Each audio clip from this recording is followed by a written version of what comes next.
Y'all just be rambling. We started. We live. So now that it started. They said it's what, 7 Now you plug the mic. 15 minutes. It could be sooner. Man, I don't know if you're gonna if that gets here. I'm gonna tell you right now. I'll be on this live. Mowing. Oh yeah, I would too. Yeah, for real. Hey, Derek's gonna be the one that comes in here. He's like, all right. People watching, boys. All right, let me find the page. Y'all hear us pretty good this week. What's up? Do a thumbs up if you can hear us. Y'all hear me mumbling with these cookies? Oh yeah. Pretty loud, yeah. That's way more better. Yeah. We are. Oh, that's perfect, man. Oh yeah. That's nice. Very, very nice. I like the frame. Dude, that frame is really mointy. Oh yeah. You hear everything. Yeah. Damn, got cord. Mm-hmm. You got a good one. Yeah. The Amazon special. Well, go ahead and start. Give it a quick second. Yeah. Yeah. Look at all Give it the a few. goddamn- Give it a few people to come in. Oh, those are my crumbs. No, that's man. dog hair. Dude. Oh. Man, it shows. Give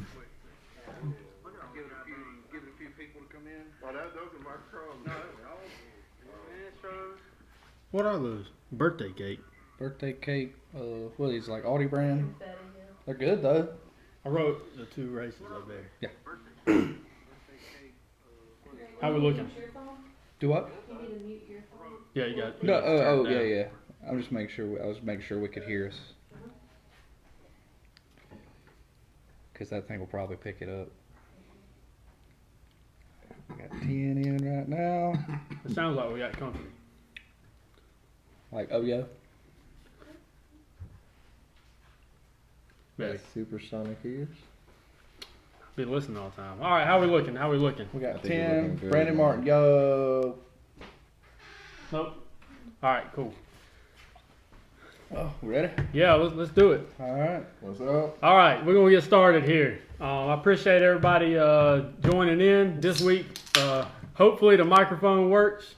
I know last week it didn't. The week before that it didn't, and we said it would. And the week before that it didn't, and we said it would. So we got a microphone this week. We got Grant Bentley here as usual, and our special guest this week we got Mr. Ben Howard.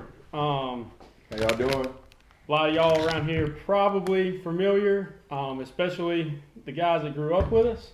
But if you're not, Ben is local to the area. A lot of us are big fans. He went to work for a couple of performance companies and helped create and market some of the parts that we use today. Some of the first renderings of the parts that we use today. And so this week, he's just joining us. He's going to share his story. We're going to talk about some old racing maybe back in the day. We might get into some Spartanburg stuff, some Greenville stuff. But it's going to be a great time. So, Ben, thank you very much for coming. I appreciate you guys having me, man. Like, for real. Like, honestly, when I came in the other day, I fell in love with it just with the idea. And you told me to stop by. I was like, all right, I'll stop by. And, you know, before I left, I was like, hey, let's do this, let's do that. And then when y'all asked me to come on, I was like, you already know I'm going to do it. It's awesome. Yeah, it's fun. It's fun. Yeah, it's very fun. No drama, no nothing, just having fun, sitting around. And we got plenty of stories. Yeah, no, Plenty. I'm going to turn this on, knock the hell out of my car is what I'm going to do. But We got a car here. yeah, I actually drove, you know, Eric was the reason I drove it. I would have drove my SI had I not, you know, he would have invited me. And, you know, look at how clean he's got this thing looking. He touched my intake manifold a little bit, just a little bit. Nice and camera friendly. Yep. So tell us about the car. We'll just start with that. A little bit about the car. A lot of people know the car, you know, maybe hearsay talk, word of mouth, but maybe have never seen the car or know what's really been done to it. So biggest thing about the car is that a lot of people just don't think it exists. You know, a buddy of mine, he's like, that car really don't have all that stuff on it. You photoshopping it or something, because I just never bring it out. I've had the car since 2012. I It's got a whole new paint job and all on it from originally when the car was burgundy originally. Now it's championship white. I think the biggest thing about this car, though, for me is that at one point in time, right after my mom passed away, I went absolutely crazy on it and did all the stuff you see here today, which only took about a month of gathering and coordinating with, my welder and, getting a turbo. Got my turbo out of Texas. The whole kit came out of Oregon. But the car's been sitting for like 3 years. Like all of us, when work's good, money's good, you're out racing, you're messing with stuff. Mm-hmm. We all have those falls. I had a fall where I literally kind of lost my work and everything, and the car sat for 3 years. Just like it is, sitting, ready to go. I just didn't keep up with it. I didn't keep tag on it, insurance, nothing. But now I got it back out, and got the motivation back. Yeah, and that's why I fell in love with what you guys were doing, because not only was coming in here and seeing you guys talk helpful for me, but it also gave me motivation to feel like I wanted to be around the racing community, since I didn't have, in my opinion, something to offer. I'm not out here with a radial tire car. I'm not out here no prep. I love that stuff, but I don't have anything to compete with it. I don't have any way to compete with it. I don't have any way to be out there besides with my camera. Mm-hmm. And I lost a lot of motivation with it. So I just kind of stayed home, let the car sit, let my camera sit, and that's probably one of my big regrets. Mm. So you guys, this whole thing motivates me. Well, good. That's the intent. We're just trying to have fun and keep people motivated and interested in the industry as a whole. Yeah, man. It's easy, as you see. It's easy to lose motivation. So hold on, no. You didn't lose motivation on this. I sent this to a couple of my buddies, and they're like, "What is that in the background?" They didn't even care that I had the car out there. Like, "Oh yeah, you drove your car. What is that in the background?" And you didn't lose motivation. It's on a hiatus. I'll say that. Yes. It's too much money, too much time. I feel the same way. When you work in industry, sometimes you don't care about your own stuff as much as you should. Mm-hmm. That's really the problem with it. That's probably one of the truest things I've ever heard someone say, because you got to think about it this way. I'm going all-wheel drive on this car soon. One of the biggest things about Hold on, that's big. Hold on, that's very big. Say that louder though. Yeah, I'm gonna go all-wheel drive on this car soon, and I already have some of the parts. I don't have a drive shaft. The drive shaft on the Hondas is complicated. It's not like just throwing in a custom drive shaft. Mm-hmm. You got a coupler in the middle you got to worry about.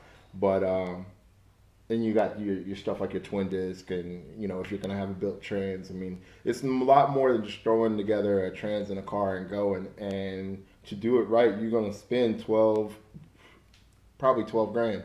But the biggest thing about that is that motivation that you're talking about. And when we say motivation, we mean you have setbacks, whether it be blowing up the car, or you're trying to get faster, or you're trying to find parts that really aren't available, especially after going through COVID. Some of the parts became scarce. It's just kind of like, I don't have the motivation to keep with it right now. I don't have the motivation to keep going, and especially just spending. It gets expensive. But the polish on the intake. Yo, hey, motivation. I'm gonna tell you, when he started, I'm like, don't do that. I'll do it myself. And by the time he finished, now I'm like sitting up here. I'm like, I can't wait till this ends. So I'm just gonna get over there and put a little more on it. So what happens with all-wheel drive? Like CRV stuff, or you got a couple of different ways. Some guys are using the CRV, stock setups with CRV or Element. Some guys are using billet bell housings and built trans. There's one that I've seen. Yeah, I haven't seen it on an all-wheel drive setup yet, but I know that it's been talked about quite a lot, and that's the Audi DSG. For those of you that don't know, the Audi DSG is it'll basically be like a paddle shift setup. I don't know if it's 7 or 8 speed, but that's literally where my mind is going. But if I can't do that, I'll be happy, more than happy, with 600 horsepower. It's automatic then. Yeah.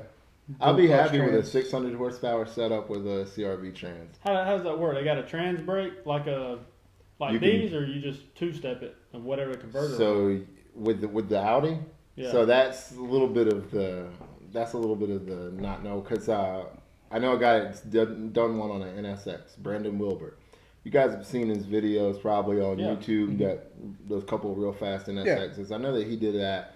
I know that his newest setup that he's built for a customer has an Audi DSG with a bell housing. I'm not really sure the exact setup. We talked on it for a second. He's like, I know that this will work in your RSX.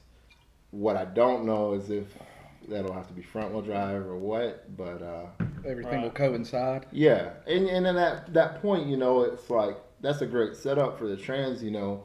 You can worry more about making power and putting it down, but at the same time, I've got the CRV set up ready to go with a rear end. You know, I don't have the coveted RT WD all-wheel drive, or it's the rear end's out of the wagon van. That's where it comes from. The old Civic wagon that nobody wanted. It was junk. Oh, Jeremy Fowler had a bunch of them. He had 8 or more of those. Jeremy, I know you had a lot of them. I remember that. He had that cream one that was so clean. He spun, the first time I ever met him, he took me to the watersheds on Kirby Road, and Stephen Waddell had me in there with him. And he spun the thing around, and I was like, man, there ain't no way I got to ride home with this guy. This guy is crazy. And now, 15 years later, I guarantee it, he's crazy. I tell you right I believe now, it. what we should have all done is we should have even no matter what cars we were building, we should have went and found every one of them wagons that we could have, even if it was never going to run again, and took them rear ends. People were throwing those away. I remember somebody paid $20 for one. $1,600 is what them things cost now. Even in the worst condition, if as long as it's it, and then you rebuild it from there, so you might spend upwards of $4,000 on it, because then they're doing custom gear. That's more than Everybody's car going costs after new. them. Yeah. Yeah. So I'm going to be using the CRV setup, and I'm going to lock the rear diff. They make a billet lock for it that slips in, and that's just the setup I'm going to go with. It's not going to be the perfect for 1,000 horsepower or nothing like that, but as long as I can get the car to put down some power, because it's real spin happy up in. Well, that's a Honda's weak spot. Yeah. 60 foot, right? I mean, it's got these big old 255s on it, and I mean, even just Pretty on big. gate at 80, 100 miles an hour, I mean, I can get in it real hard, and it'll spin, and it'll Jesus. be all over the road. Yeah. Yeah. And just imagine. Even with the extra weight on the front. Yeah. Turbo. And I only make a certain amount of power. Imagine a car like Phillips. Imagine a car like Ian's old Del Sol that's actually putting that power down. Brandon, a buddy of ours, Brandon, has a real nasty DA coming out. And imagine any of these cars that make 800, 1,000, 1,200. I mean, I just couldn't imagine driving that. Now, put that in an all-wheel drive, put an all-wheel drive setup with that. We were talking about it last week, the guys from Anderson. That car made 700 or 800 horsepower conservatively. That's 1,000 horsepower car, and that car, I know the tuner of that car's gonna go. Yeah. 700 in a car of that weight with all-wheel drive. I bet you that car That'd don't be weigh insane. 2,400 pounds. That is Civic. a Yeah. lot. That'd be nuts. I bet you. I think that's gonna be an almost 890 car in a quarter, which would have. What would you say an 890 car would run 8th mile? Oh, I don't have a clue. Probably it'd definitely be. I don't know. That gets traction. Like a what would Honda with all-wheel drive, which was that low fives? probably mid five, Mid yeah, fives. yeah. That one at Dig or Die I that don't did the know stick anything shift about class. It was Hondas. all-wheel drive. I don't know what parts he was using, but I mean, Still looked like a street car though. yeah, it was nasty. It was like a blue EK hatchback, and it was. But then somebody said the guy that owned it, which I don't know. I never talked to him. I talked to his buddy. He's Yeah. like, they said he is the one that built some kits to make them all-wheel drive. Oh yeah. But that thing was insane. Like, because that surface sucked down at Rockingham, which is street side, no prep. You know, that's what it's supposed to be. And he was just leaving everybody because it's all-wheel drive. Oh, that thing man. was insane because it was like a rocket. It's competitive against like the Talons and stuff like that. When You know, I don't want to. I'm not gonna down the DSMs because I'm nuts over the DSMs. But for some reason, in my opinion, the Honda works way better as all-wheel drive. Yeah, as all-wheel drive. I don't know why, considering that if you look back in history, if you've got a mean DSM, I mean, You were the shit. yeah, I mean, still look at Red Demon right now. Yeah. I mean, as fast as the all-wheel drive Hondas are, even at that top level, they're still not what that thing is. I mean, I could be real wrong, but I feel that car went 215 miles an hour in the quarter. I mean, it's still stick shift. Yeah. Phillips And about going there too. I believe it. Yeah. Phillips' car, man, I'm gonna tell you right now, if I had Phillips' car, which I know he's never gonna do it, but man, Phillips' car will be all drive tomorrow. That thing, and you know what? I gotta commend Phillip. He's stuck with it. Phillip was in one of my first car clubs like that, which we're gonna get into that Spartan. Probably with that car. No. He was with DA, a green DA. Philip, I told you I was gonna bring up that green DA, but man, Philip. Did y'all see the video of his laptop going 187 miles an hour going to the back seat? I saw the video from the outside. There's an inside video. It's either a streetcar takeover or it's Shady Side. This dude It would types have been his tune-up, sets his laptop in the passenger floorboard, and launches that car going 187 or whatever it went. It was fast. It was the fastest mile an hour at the event. If it was, it was at Rockingham. Yeah, he was. Oh, and the my laptop's God. just soaring to the back of the car. Yeah. Philip, hold this L on that. Why would you sit that in the floor? I'm gonna buy him a police interceptor. You know what? laptop. Now I got a new thing I'm gonna do. I'm gonna try. I think I got some pictures of Philip sitting in that car, and I'm gonna have to Photoshop a laptop just right up beside his head, just to be like. Yeah, He posted a video and everyone knew it was an extremely fast car, Oh, yeah. regardless of Honda or whatever. Oh, yeah. But no one commented. Everyone commented on the laptop.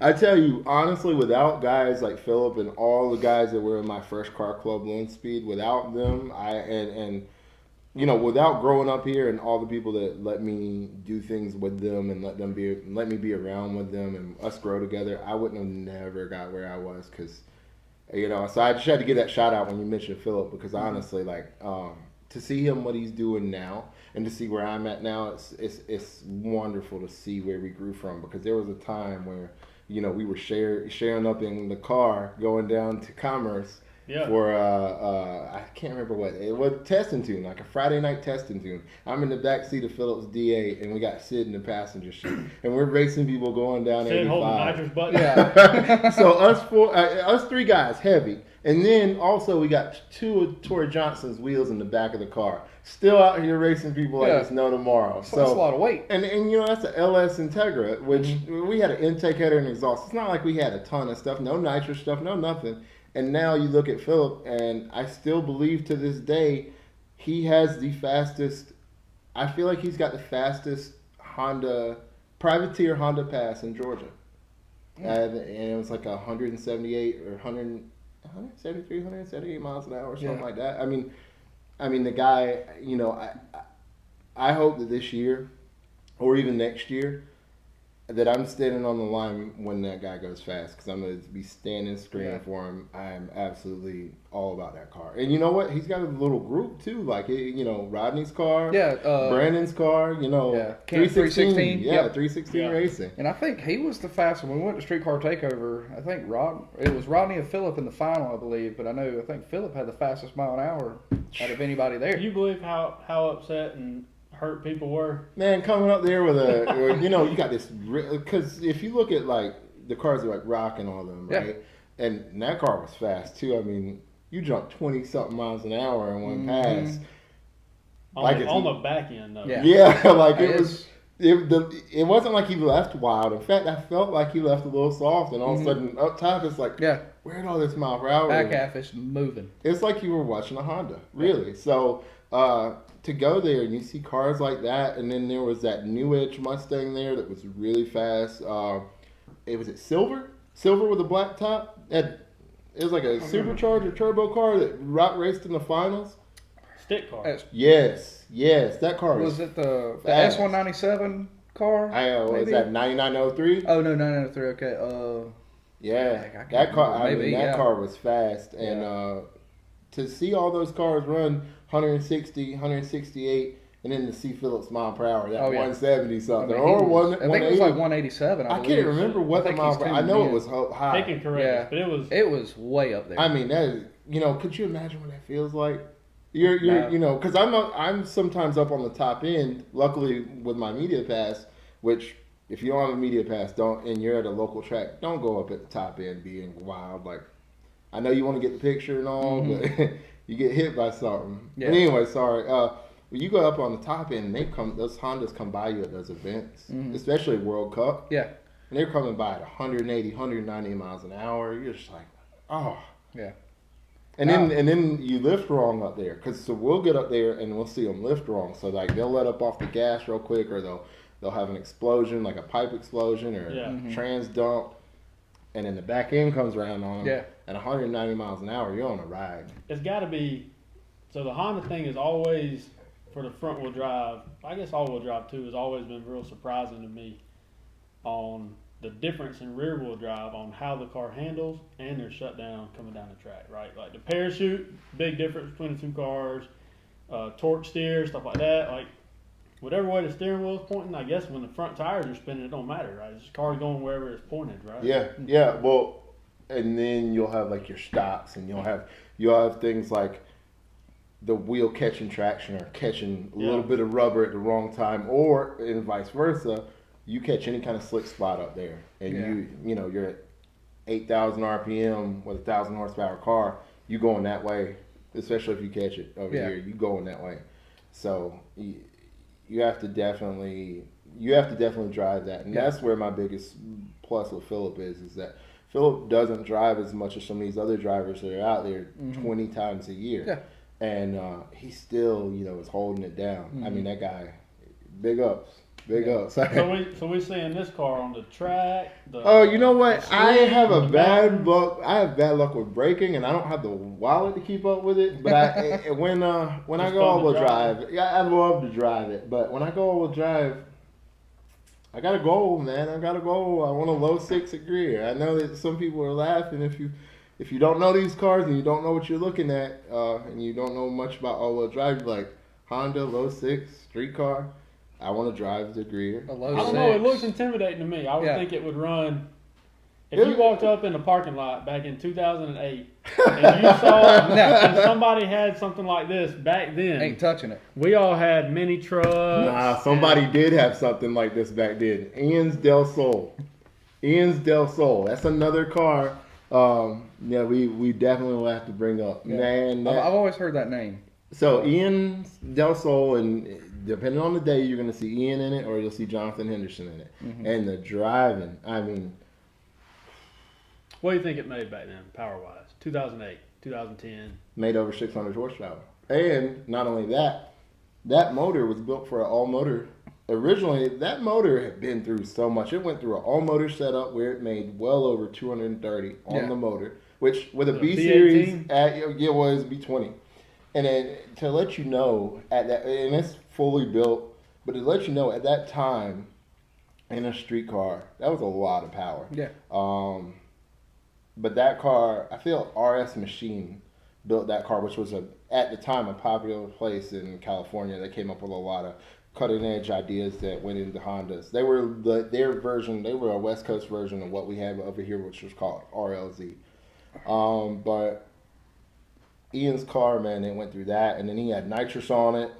He had a badass intake manifold set up with like independent throttle bodies and a carbon cover. And then they went with a turbo setup, and I know that car ran. I mean, I think the car, no bullshit, I think that car is still together right now. And I bet you, with just a couple of tweaks, because I know how Ian is, a couple of tweaks, you see that car at the track next week. Yeah. Ian now is really, really big into rock crawling, and he has a really known crawler that's... Is he taking to the events and stuff? Oh, yeah. Like he's, there's an event called 24 Hell and Back, which is BFG sponsored. It's kind of like one of the premier events now. If you look it up on YouTube, 24 Hell and Back, they take 8 to 12 crawlers through these unreal paths, some in Arkansas and around. And if you could make it, half the show lasted in the first 3 hours because that many people broke. I mean, you got people with Hellcat engines and these multi-$100,000 Jeep builds. And then you got Ian out there. And if I'm not mistaken, Ian is on a stock motor. I could be very wrong, but I'm pretty sure he's on a stock motor. If he's not on a stock motor, I feel like he's on a 6. Somebody correct me if I'm wrong, because I know y'all are watching. If he's not on a stock motor, I know that most of his Jeep is still, there's a piece of his Jeep that's still stock, but the rest of it, I mean, it's extenders, huge tires. I think he's on a 37. I could be wrong on that too. We'll have to look it up. You guys got to watch that. So Big difference from. Oh yeah, big difference, but still, like, when you're a builder or when you have something at that level, what that Del Sol ended up being, and before I continue, you have to really say, going 150 miles an hour in a Del Sol on the street, 160 plus, like, you may feel like you're in a Honda, you're going that fast, whatever, as an outsider looking in. No. That car right there, that's rough. That's probably the roughest Honda to go that kind of speed in. Even over S2000 or anything, although you're missing the top. I mean, I remember a lot of times being on the road with them, seeing them drive that car, and then just... There's no way I'd want to ride 150 miles an hour on the street in a Honda. No offense, but Jesus, that's insane. Yeah. That's fast. Yeah.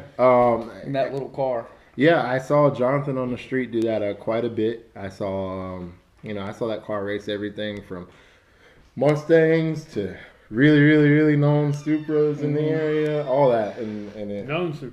Yeah. We'll leave it at that. Yeah. Okay. What we got on comments? So we got some good comments in here. I ain't even looked at my phone. They've been coming in pretty good. Brandon Martin, man, Ben Howard, sounds good. Clyde, y'all ain't fast. The rest of these bitches just slow. Changed my mind. Clyde, we can't talk about that. Yeah. People's feelings get hurt. Yeah. Hey, but they did throw references out at Darlington, so hey. Yeah, we're not allowed to talk about current events. Jeremy dinner. He's at dinner, but he's tuned in. Greg Carter, Ben Howard for president. I don't know who that is, but I'm gonna go ahead and say I like you. Chris Davis said K Series, all hell beep beep. And Stephanie Wild said, but yours is so pretty and fast. Hey, no way DSM's for life. Hey, I knew people were gonna get mad at me talking bad about DSMs, and honestly, there's probably a couple. I mean, there might be one with some groceries in the back right now that's telling me you ain't got nothing from my, and I'm gonna agree with you. I got nothing. Things are fast. Larry's had a couple. Bunch of people have had some DSM. Yeah. What else we got? I saw Adam Green right there. Yeah. Greer on Thursdays. It's rough. They can hear us. Adam, there's a big race tomorrow. You should come join us. Oh, yeah. You better be there. Yeah, we got to talk about that. Oh, yeah. We got to be careful. Gilly said, I guess when the laptop went in the back, that was at World Cup. Oh, World Cup. Yep. Okay. World Cup. He said, and this year trying to put on a good show at Bradenton. Hey, I already tagged Vic in your stuff and also in Brandon's stuff. And I said, Greer on Thursday, it's rough. Brad Matheson. I remember running in All Motor B Series versus All Motor B Series back when he got it tuned. Good times. I have photos of that. And apparently he still has it. That's what. Oh, he still got it. He still got it. Yeah. Hey, would that apparently? Who would that come from? Oh, who said that on there? Brad Matheson. Can we get the Del Sol in here? I would kill to get the Del Sol in here. I would like to get Del Sol, and I would like to get Gilly's car in here. I have to mention something about Brad too. I have a YouTube video with Brad's all motor car, and we go from like a 30 to. It's on YouTube still. Brad will probably post the link, but he does a 30 to 140, getting on Pelham Road exit on 95. Yeah, statute of limitations. This is a while ago, but you turn the turn, and right as we get on there, said 40 to 140. Yeah, 40 to 140. And that video is so fun. It was such a fun video to make. I can't even remember what year it was. Like 2006, which, like I said, that's another 230 plus horsepower all motor car. I mean, you're talking about big money builds. Yeah. And those cars, man. Those cars really help shape the area as far as imports go. So speaking of that, like all motor, I remember years ago, I mean, when I first met Philip and Sid, well, I just saw them, and, Sid Man, he was just talking all kind of junk. It was hilarious. Sid is the best. and they were He still yeah, does. having He still your- does. Oh yeah, and they were Sid is talking the about best. like, I guess they were gonna bring Rodney's primer 4-door. Oh, We'll bring yeah. that primer 4-door for anything. And I was like, what is this primered up 4-door? That And might it have showed been. up. I feel like that was Sid's car. That I 4-door thought it was EF. Rodney's. No, not I- the EF, the EG. Oh yeah, no, 4-door. that was Yeah, Rodney's. That was Rodney's car, and they daggone, and that thing was fast. I remember one time it was Rodney, and then all the Greenville guys came down. Larry brought his car on trailer. A bunch of them. Which brought cars car on the though? trailer. Because he's done had Well, about. oh yeah, it was when he had crystal meth, but Okay, it okay. stayed on the trailer. But they said, "Oh, you're gonna race this." They brought this Neon, this SRT4, and apparently they played with That car had flames on it. That car might have had flames maybe on so. The SRT? I can't remember. It was exactly. from Easley. I know that car. Yeah. That car made well over 500 Yeah, horsepower. and Rodney beat him with ease. Ooh. Yeah, if it was that one, but On I remember he accident. beat that SRT4. Yeah, but that was a good Spicy. night. And then, but going back to the all motor thing, when I first started hanging around about the Westgate stuff and this, that, and the other, What year Yeah. was that? man, this was probably 2000, For you, it was 2000. 2011 maybe. My car, I had an all motor 300 horsepower K series car at that time, fully Okay. built. Not this. Yeah. No, my teal Civic. Mm-hmm. I drove that car cross country. Yeah. So, and then my buddy that I went to high school with, Nick Krause, and his brother Chris. Chris had that Evo. Nick had that at the time. It was after his S14. He had that convertible. Yeah. And he was going to race Brad Hanna. And Brad had that Civic. that Civic with a K with K24. ITBs. Yeah, or K20. Yeah, something like Yeah, that. and they were like, "Oh, it's got a K series," and yeah, I didn't know much about it. And I knew his car had a turbo, and I was like, Yeah. okay." I was like, "That thing probably faster." He's like, "No, Brad's about to beat me," and sure enough, and I was just like, "Wow, that thing is now." Man, that's my introduction to the I guess the Brad's K series car. and stuff. I loved Brad's car. Yeah. That car was so fun. No, somebody just commented, and it was Darren. If y'all know Darren, by the way, Yeah, we were just talking about Darren earlier because we were talking about polishing, and Darren's CRX. He polished everything. If you have ever, I don't know if it's I don't know if it's polished or chrome, but his block. oh yeah, I gotta share some pictures with this because Yeah. if anybody that rewatches this, because I know we get a lot of rewatch or people watching later on, I have to show you pictures of this CRX. There is no piece of this CRX that's not touched. It's by far one of my top CRXs that I've ever seen. Unreal. It's still killer. Yeah. Back when it was done, it was. It was next level, It but was I killer. honestly have more respect for it now because he kept it. yeah. He's still got. I think he's watching right now. He actually just said. He said. Somebody said car looks good. This that, and that. Darren said, "Let's go way back and talk about the green hatch." Oh yeah, so Darren, I kind of got on in the He racing. said polished block and transmission. And transmission. Yeah. Oh yeah. And Sorry I about remember that. he showed me pictures of it a couple months back, and I was like, "What?" Is it still perfect? I'd imagine it is. He said he said he'll never drive it on the road. I believe is what he told me. He Yeah. still. What's up, Mr. Hannah? Yep, Brad. So- what's up? Good. We were just talking about He your still got car. a couple. I think Darren's got I think he's got two or three 2 or 3 of his Yeah. CRXs still. CRX or one EF hatch. He's got a hatch. I actually. Got a couple. So we'll talk about the green hatch super brief, but green hatch. I had a '95 DX. It was teal green, carbon hood.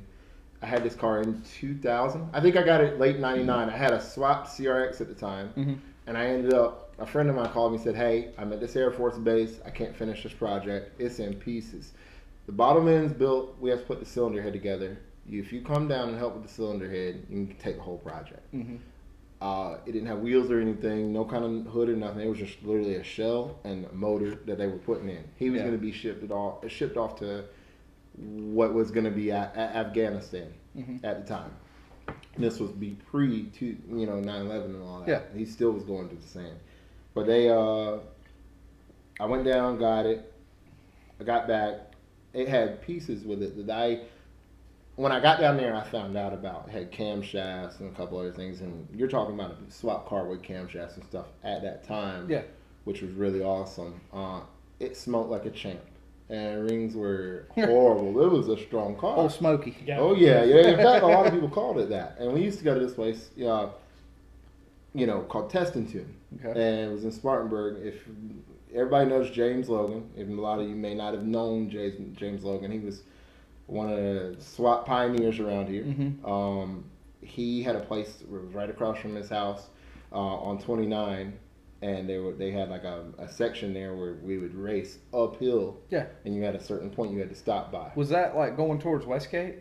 It was, if you're coming in off of 85, it's going towards Westgate. Okay. Yeah, before you get to Target. Okay. So we ended up racing there a ton, and I had a swapped CRX. Well, I ended up doing this swapped hatchback, and I just came out with it one night, and then like 1 week I got to race like everybody I was wanting to race, except for James. Me and him, that race never died. Yeah. But we ended up doing. Funny enough about that car, a little history on that is I learned how to do a clutch in Rock Jose's driveway. Rock lived down the street from me all growing up, well, all through high school, and didn't really have the tools, didn't have the know-how. Rock got out there and he was like, I came by thinking he was going to help me. And, I get in the car, ready to go. He's telling me, hey, take this part, take this part. I don't really know this, but you might want to take that off. Yeah. I get about quarter way into this. I'm like, yo, you going to help me? It's like, no, I'm going to go out for some lunch, baby. I'll see you later. If you've ever dealt with Rock, he's pretty kind of soft-spoken. I'm going to go on out for lunch. And, he probably ate some Fuddruckers. The guy eats the same thing all the time. And it took me 2 days, and he got back. Or, as he's coming back, he's like, you ain't got that done yet? Well, then finally, I get the clutch done and all, and he helps me check over the torque on the bolts. And when I finally get it all back together, I'm like, so I'm going to break it in, I'll see you later. He's like, what do you mean break in? You ain't going to break that in, we're going to drive up the road. Yeah. So, I see his face still, because he gets out there and he's like, slip the shit out of it. Uh-huh. We're going to slip this clutch for about 10 minutes, and you're going to go down the street and bang the shit out of it. And it worked. That was probably my favorite clutch I ever had. Yeah. Because that thing grabs so hard. In fact, it grabbed so hard it broke the rear mount off of the motor. It was like a rear motor mount. I broke it. Had to drive back from Shady Side with the motor kind of rolling back. Yeah. I think Phillips was with me that day when I did that. Me and another old schooler, Mike Rick, drove to the beach that Friday or Thursday night.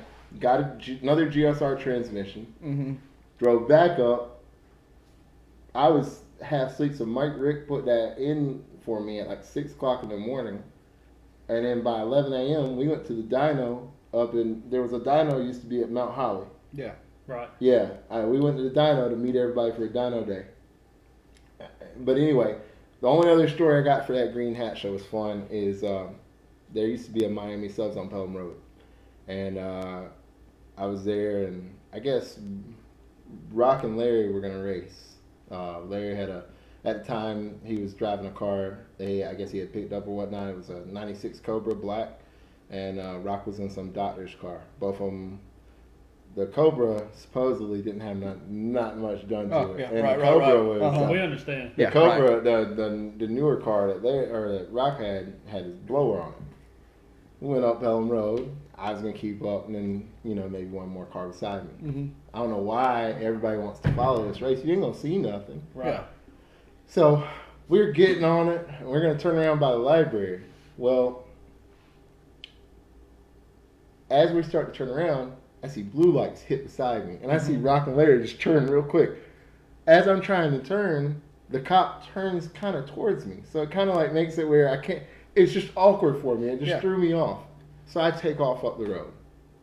And this cop's behind me. Oh. And I am hauling. And I think I'm going to dip into a neighborhood. Right when I dip in, I see the dead end sign. And I throw my hands up. He got you. Yeah, he got me. And Dang it, Larry. I was out there for about 2 hours.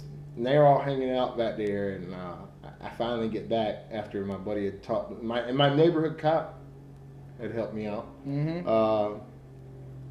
Hey, I finally got back, and Larry's like, "Man, we thought you were gonna be going on the road." Yeah. They got me for a 129 and a 45. You didn't go to jail? Crossing double yellow and all, because I was in oncoming traffic when I took off, and I mean, I went for broke. And He only charged me with crossing double yellow and reckless driving. 129 and 44. The court call, or sorry, so the ticket was 6 points, $1,500, and God. I ended up. They ended up dropping some of it.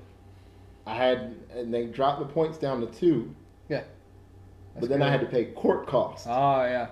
$1,300 and something Well, dollars later for court costs. I would rather pay That's an that. expensive court. Yeah, but Yeah. hey, I got 2 points out of that. Yeah. I was lucky. If your insurance would have went up to 6 points, I knew somebody. I mean, yeah. I knew somebody, and Yeah. that's the only way that it helped.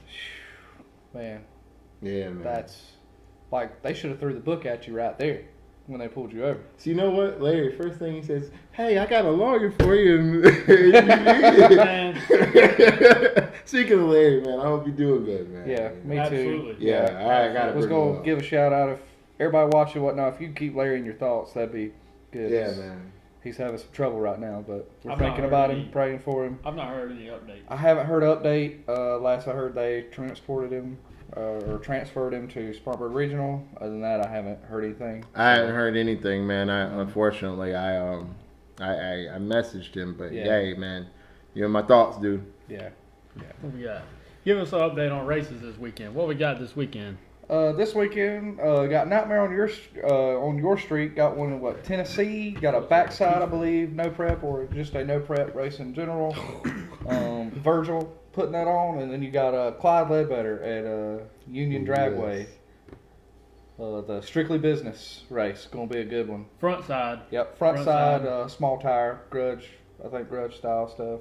Bubblegum Yeah, it's paint. gonna be a good time at either We or. got some good. Adam, I think that's Clyde's race on Saturday at Union.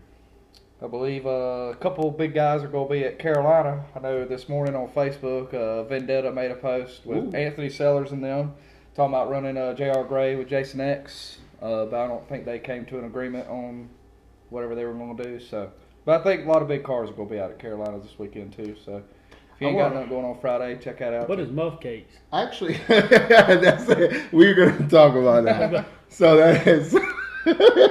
Chris Taylor said Muff Cakes is everything. So I do want to bring up something, and I got the camera on the front of the table.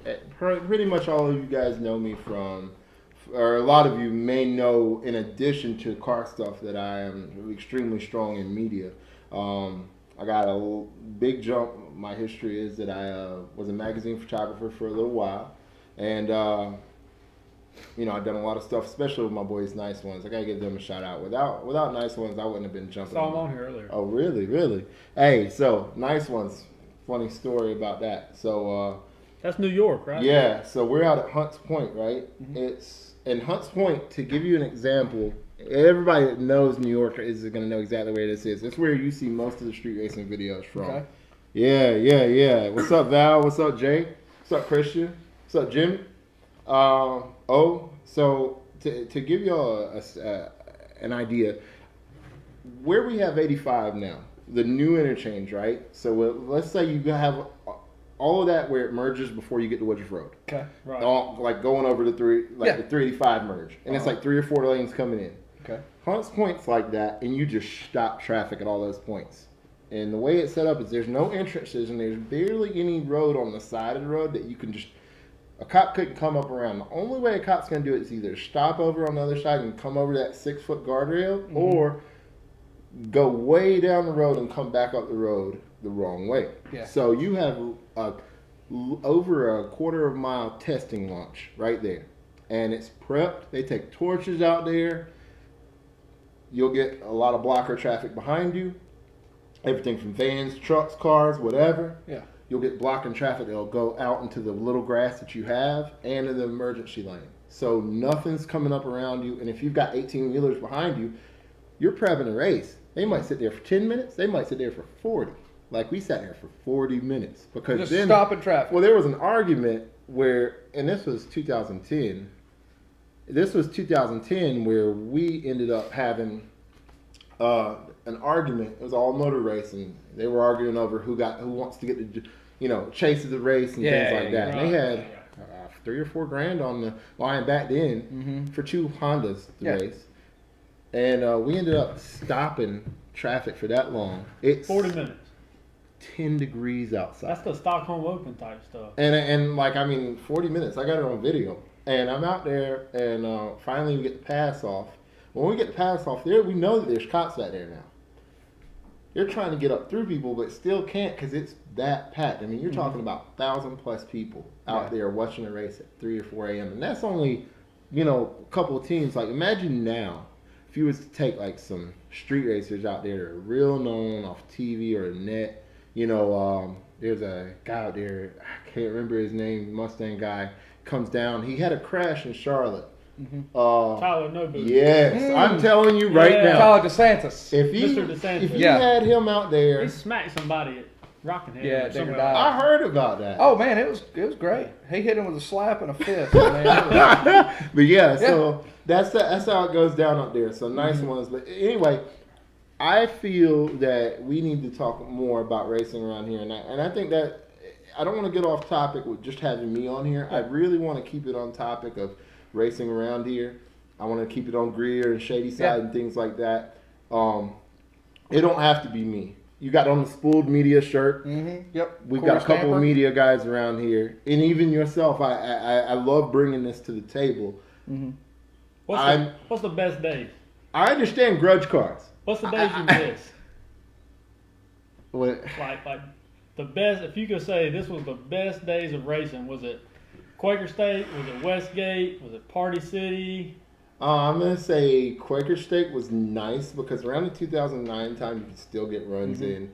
Now you can, which I hear there are some really good runs around at these, walkabout, no prep invites. Yeah. Oh, yeah. But, honestly, show off, and I know this is tough, show off your grudge car. We as media, we understand what not to show. And there has to be like a come to agreement with each other, because we were talking about this just recently. Last week. Atlanta. I've talked to Buddy about grudge cars too. So. Yeah, well, not even just grudge cars. Do more with your media. Go back out there to the track if you got a camera. If you've got things that you're going to be posting up, get those posted up, and let's work on trying to make some things for the upstate, because Atlanta Dragway is going this year. And I would hate that to be Greer or Shady Side, and people say, no, it couldn't happen. If the right person owned Atlanta, it would be, look at what they're doing with Streetcar Takeover in Atlanta. It's had more people at a Streetcar Takeover the last 2 years than any NHRA event. How does that happen? And I just saw NHRA just sold their headquarters building. They did. Is it because they're dying, or is it just they've kept, moving? in my opinion, and people are going to get angry with this, but I mean, speaking from media, I have years of media. I have real credentials on my belt, not just posting. I'm not down on anybody for posting on the internet, because posting on the internet is 1320, and they have 3+ million.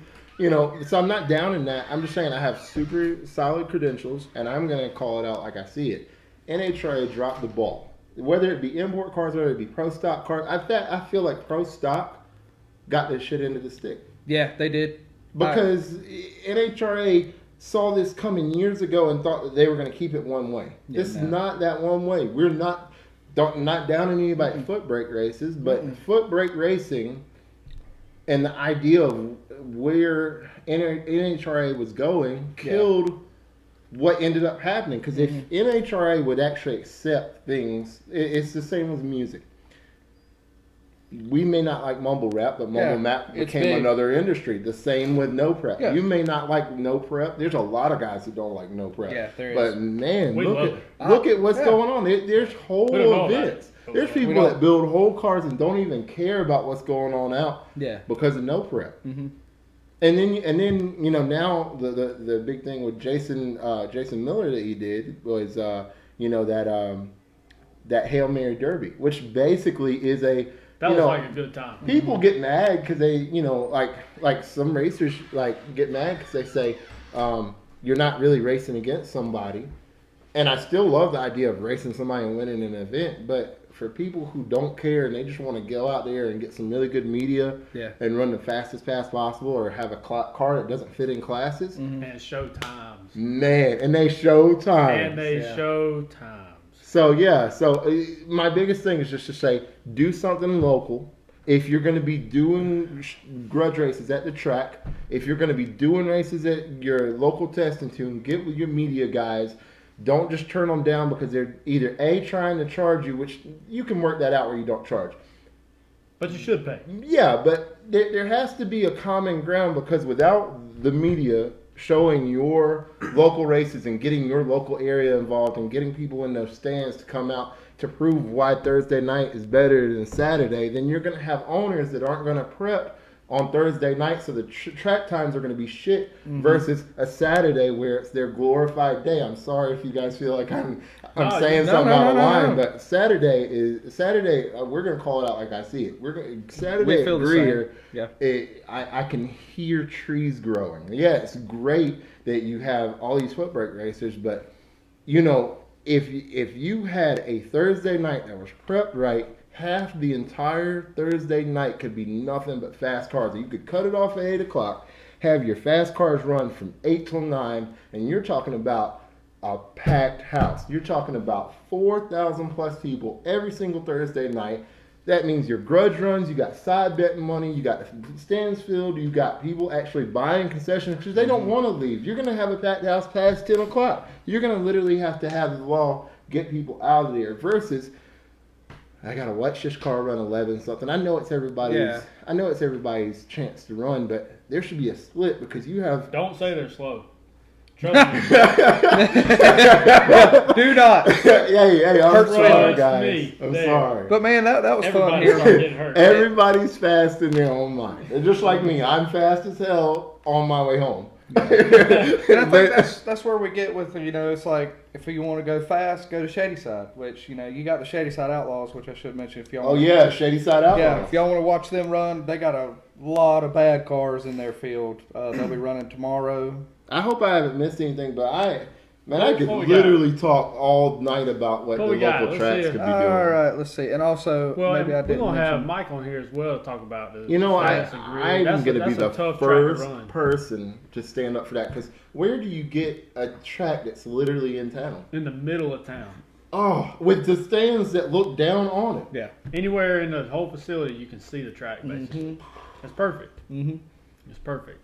He's got Yeah. a good thing. It's the first track I And I ever may went have to. meant to mention He just this had a news conference. I didn't see it. Oh, He had yeah. a news conference the other day about noise ordinance. Yeah. And- She won a big law. I looked it up. Oh, he won? I couldn't find Oh, it. I'm sure he did. So I looked it up, and back in like 1997, he had another like real big fight, I guess, with Greer or something like that over a noise ordinance as well, and won it then. But- So People need to realize you're moving in next to a racetrack. yeah, Not my but fault you bought this the is house. 2021. People whine. Yeah, People, it's not my fault you bought the house next to a racetrack. And also, maybe I did fail to mention that Clyde's race is Saturday, Adam said. It is, it is. Yeah. Yep, Clyde's Clyde's race. race is Saturday. It's I gonna hadn't be a looked good at no time. comments, man, but guys, But, thank you for tuning what in. we got? Clyde's All race right. is Saturday for Clyde's sure. race though. Saturday. Tomorrow is Prepped. Shady Side Outlaws, packed field. Argus, great hello. cars. Yep, Argus. Ben, My lumberjack. were you at Test and Tune the night the semi truck tried to block everyone in? Yes, I was, and I barely made it out. I was the car behind me got cut off, and everybody else behind them. I don't know if they got tickets or not, but you're talking about a semi that was there. Like we thought somebody was sleeping in it, and then Yeah. all of a sudden they closed it off, and cops just come out of nowhere, and then cops came behind us. Yeah. So they were onto it the whole time. They probably sat there and Oh watched yeah, us just run. waiting. Yeah. Let's see. Gilly said, "Don't forget about the peach fields." Yeah, what's the peach field? Peach So fields. Peach Fields was it was towards Gaffney, Okay. and what Peach Fields is basically you have everybody leaves Spartanburg, and I'm talking about if you're downtown Spartanburg, when you get on the Business 85 going past the mall, and you're gonna get on the Business 85, the entire, like, you couldn't even see a mile back. It was nothing but headlights in the line, and it was all kinds of modified. You know, when you see a modified car, and back then they had like colored headlights, Blue so lights. so you knew they're with us. Everybody had blue HIDs. We go out to the Peach Fields, which was Gaffney exit, or we exit right there at Mr. Waffle. Okay. Or whatever it is. Yeah. Yeah. So Great we place. go out there, and man, I tell you, some of the best runs. And we used to get this group and we were all import guys at the time. There was some domestics that came out there, but you know, like you knew your cars that were fast. Yeah. And there was a group that came from Columbia, Team Rush, which was some of our It was great a restaurant, guys. wasn't it? No. was a restaurant. Well, I don't know, but I know that like some of their fastest, like they had like a group, like well over 10 cars. Some really, really nasty Supras, but not just that, like really nasty DSM. I mean, great cars. And then we had a group come down from Charlotte, Shinobi. And man, you want to talk about some of the good times. I mean, they might only been 880 cars or 850 cars, but I mean, you're talking about what molded myself and a couple others. And I mean, I've done a lot in the industry myself, and I was very lucky to be able to get this opportunity just off of what I was learning, and it will all come from racing in some peach fields. Literally, it was peach fields. They raced uphill, and you lined up around both sides. Huh. Hey, by the way, just want to let y'all know. Look at this. We got So pizza. we was hoping that this would have come earlier because we would have threw So this while on. that comes in, I'm going to break the seal. And as he breaks the seal, check this out. Look at who walked in. Hey, Derek Oyavides over Come here. on So now. this dude was over here getting This some is plumbing. Derek Hey, have a Oyavides. seat right quick.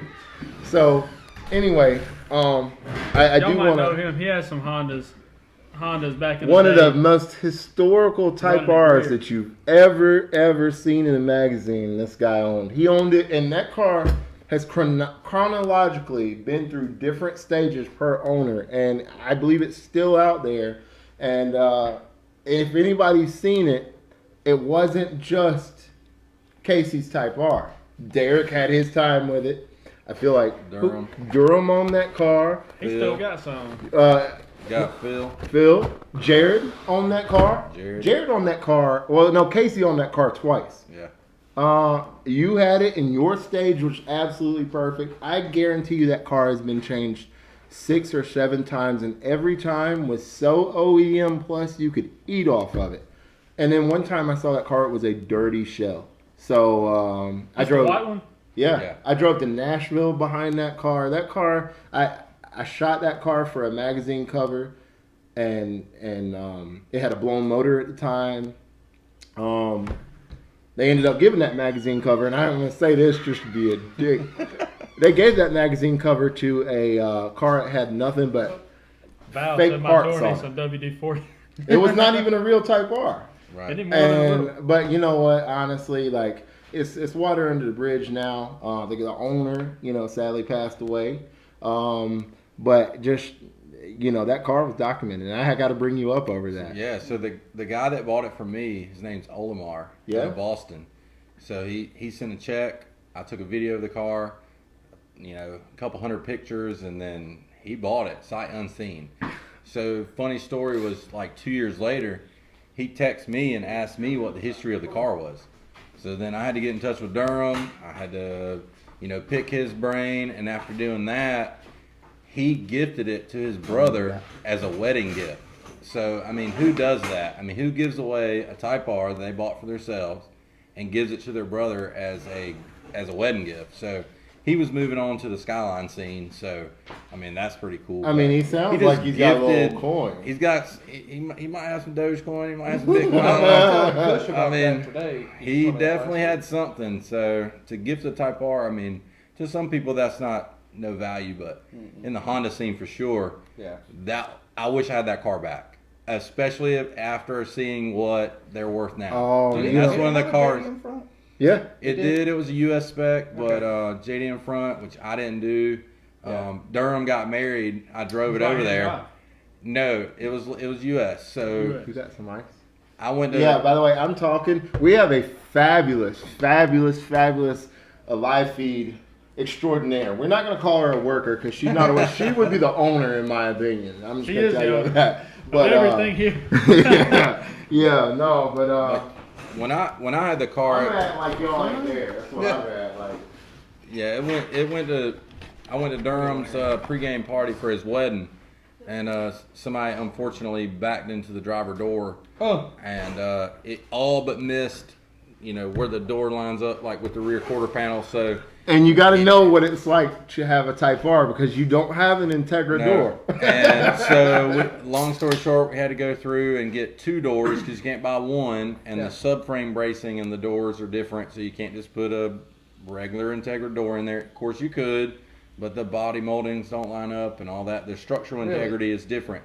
So an Integra Type R door actually has some kind of subframe bracing in the doors. Okay. And so that was a pain. So the car sat for a month, got repainted, new suspension, new motor, and then I shipped it to Boston. But that I wish I had that one back for sure. Yeah. So Durham tuned in. That door does need some WD-40. I apologize. hey, I'm gonna tell y'all right now. I think a lot of people need to chime in on this. The authenticity of what you guys are doing here is what sold me on it. So many people want this perfect thing. Yeah. If you ever watch Drink Champs, there's people in the background telling each other to shut up and whatnot. They're drinking over here. It gets real. The conversation gets great, but honestly. That's some of the best times that you can have is watching that show because it's the truest form of conversation. Yeah. It's not like, and even Joe Rogan. If you watch Joe Rogan, it's just true. Like they mess up. I think that honestly, please don't make it more tight. No. This is the same thing though. This is the same thing we did 15 years ago. Back under someone's carport. That right there. On a Sunday morning after racing all night Saturday night. That's we did this. That's probably my favorite. That's probably drank a lot of water. Though. That's probably my most missed thing about hanging out, especially with car enthusiasts, people. I don't want to use all these big ass words. I'm not going to use enthusiasts. It's car people. We all driven by something, and I miss that. And when life gets busy with me.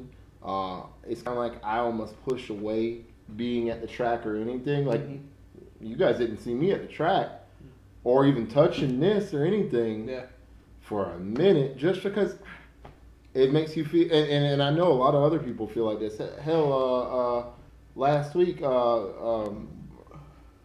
when they were talking about it, when Greg and them were talking about it. Yeah, they were talking about, hey, when you're not doing nothing. I don't think I've seen the car in person more than twice. I got a funny story. I remember it being burgundy, but Travis Justice, other than his been sitting for 8 years, yours is right there with it. Man, Travis Justice finished that car, man. You ain't got that much. This guy literally, I know he's got some RLZ pieces. That car is probably a 700-800 horsepower car when it gets put together. Jeez. And it's been sitting in Greer. Maybe not that much. We're talking about Travis's car? Well, let's go shy. 600. It's got piston rods. It's definitely 550 with the cams that he's wanting to put in it, but he's a busy guy. That's great. He's a slight bit lazy, but he's got a lot going on. I'll say that, and he's got a really badass Camaro too.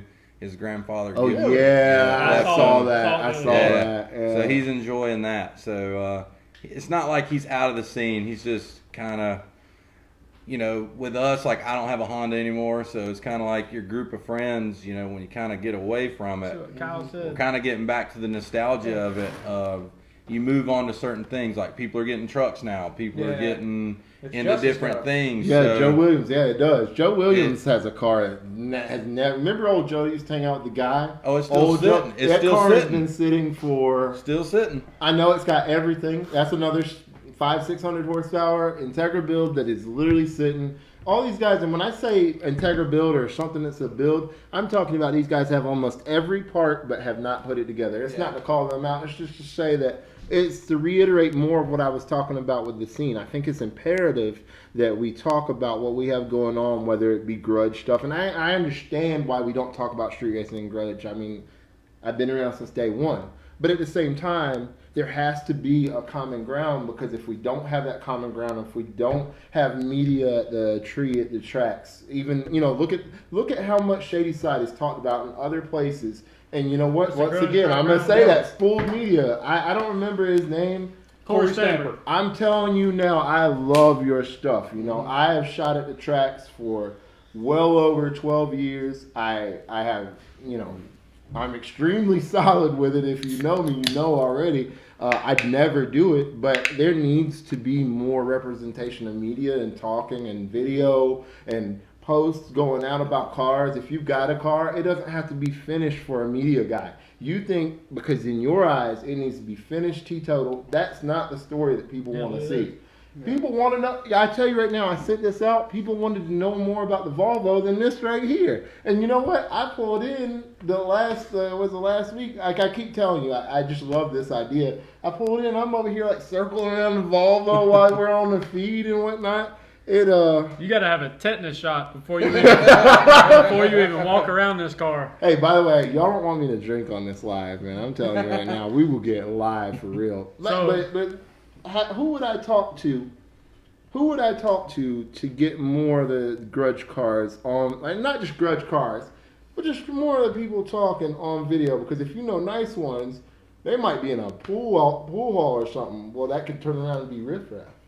Yeah. And I could turn around and I could hear you guys out there, and we're getting some drinks and we're talking about some runs, and next thing you know, we got a 10-minute video where it's the boys hanging out at Riff Raff. Little did you know that these guys have 20 of the fastest cars in the state at this level, at this type of thing, and that opens that conversation of, if you're from the Carolinas, you're going to know this lingo that I'm going to say. The low state versus the upstate. Everybody wants to race the low state, boys. In fact, I heard you guys say something about the Orangeburg. We can open that conversation later.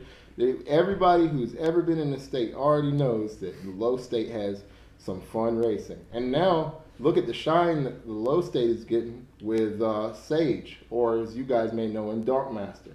I mean, he's raced everybody. Mm-hmm. And I want to see, Big wheel racing, nice. Yeah, Big wheel.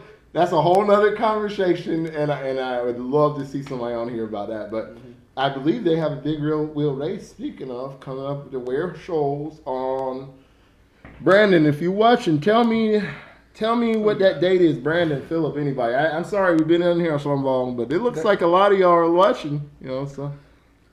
So tell us about a parts you've got, because everyone sees this car. With the hood up, and a lot of friends, a lot of companies. Mm-hmm. So a lot of hard work right there. Yeah. When I look at this car, honestly, I just the gold firewall. I do like that. I think four things when I look at this car. First thing I think about is hanging out with my buddy Derek when he was at Speed Factory. And I went to Speed Factory for 2 weeks. I was in Seattle with them, and they were, at the time, reworking what is the fastest front-wheel drive Civic. And they had it in there, and I did some video with it and whatnot. But at the time, I was the digital marketing manager for Vibrant Performance. And Derek and I had talked about this setup and how much I loved his RSX and newer Honda setups. He was kind of, at the time, he was one of the first guys really pushing this custom intake manifold and whatnot. When I look at this, I think about those times sitting around with him when we're at the Mexican restaurant. Not on the internet, not doing this and that, but like literally sitting there. And, I think about, the second thing I think about is my mother telling me that, I never finish things. Like I told you guys, that's why I did this. And, even now in my mind, it's still not finished. It's never really going to be finished. I'm always going to be chasing that approval. So that's the second thing I think about. And the third thing I think about is how lucky I am, because being from the upstate, my family's from Blue Ridge. And, my grandfather was real into these import cars. He had a whole bunch of VWs. And to have something like this, but yet still stay true to the area that I love, because there's so many people that hung out with me growing up that would never have a $20,000-$30,000 build like this, after the car.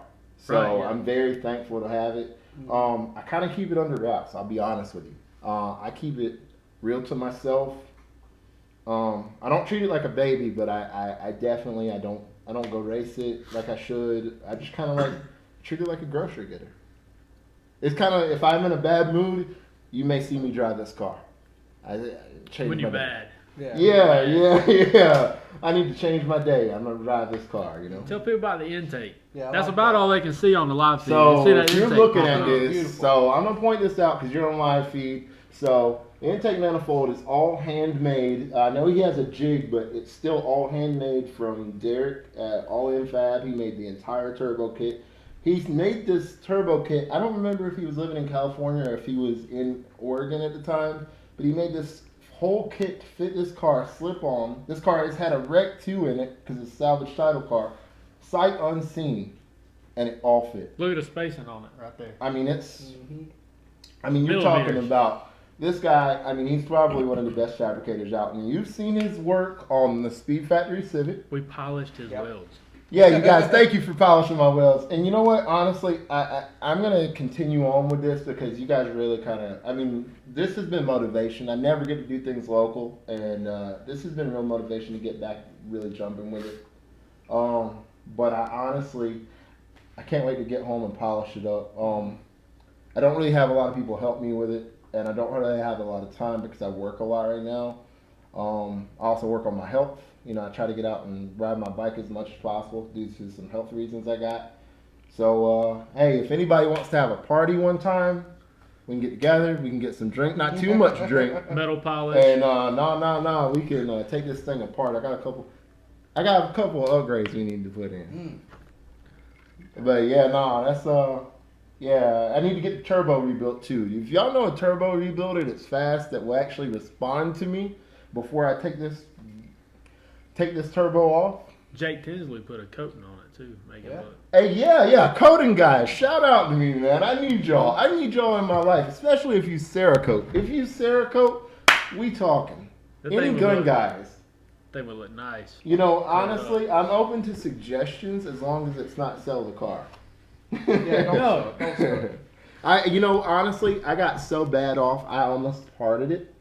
And I'm so thankful that I didn't. I'm so thankful that I got a job, man. Brad said he's gonna drink beer and point at what you need to do.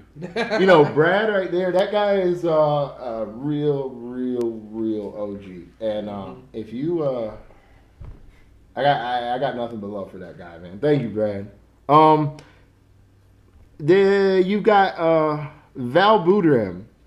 Y'all see him commenting. Val and I, Texas 2K. We had been there all week.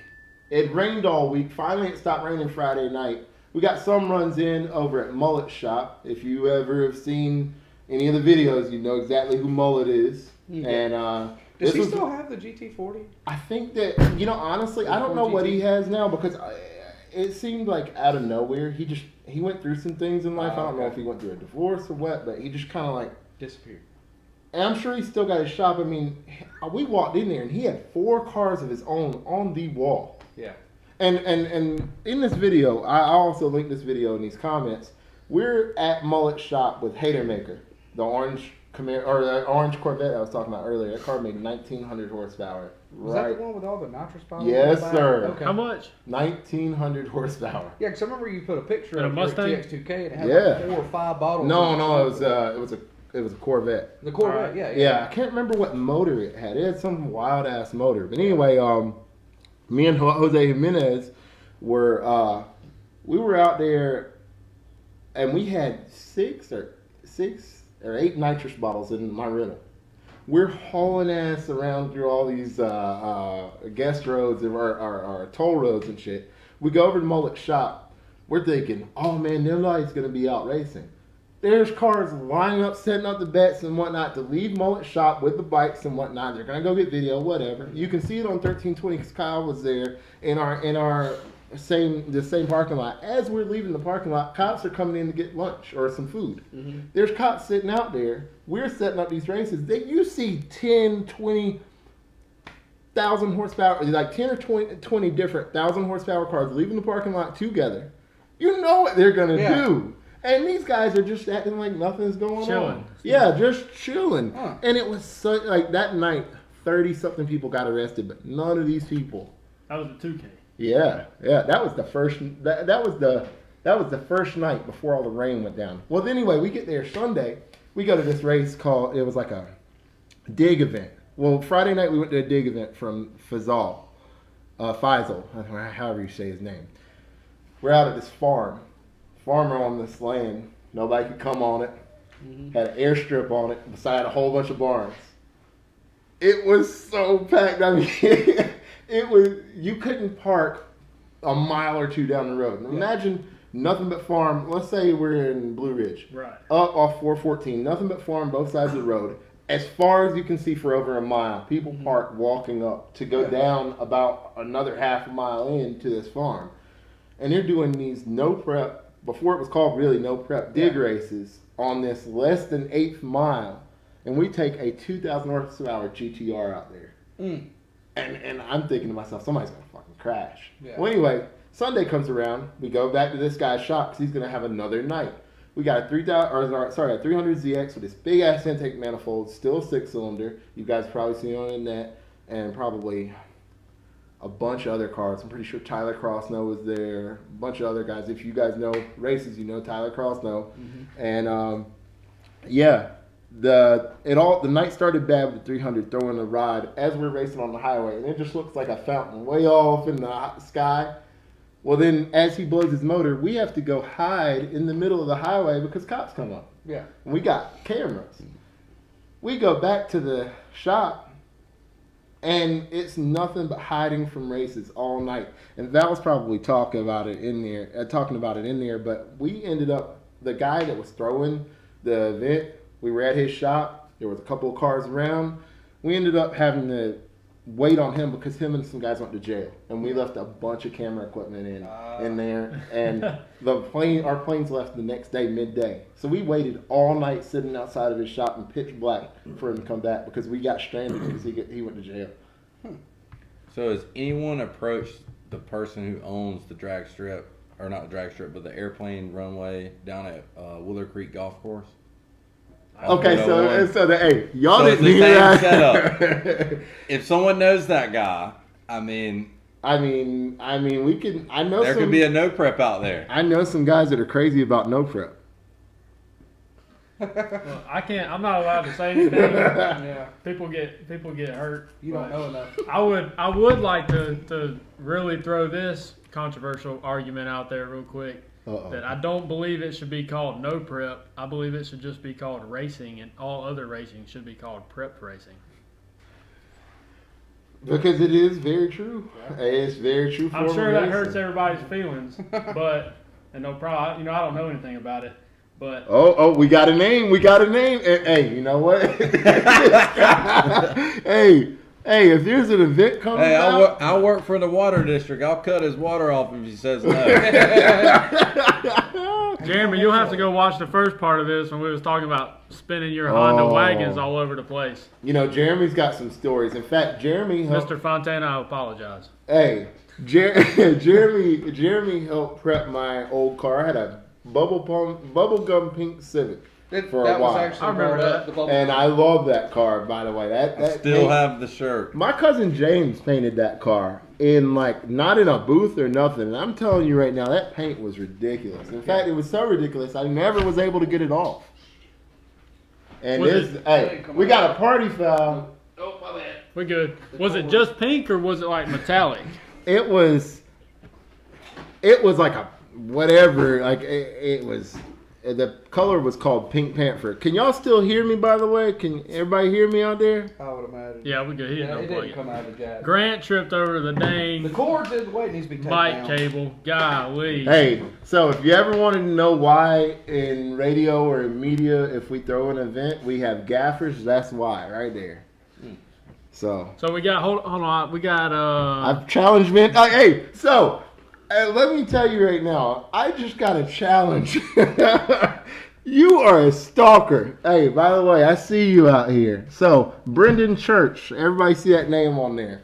He just challenged me to a race.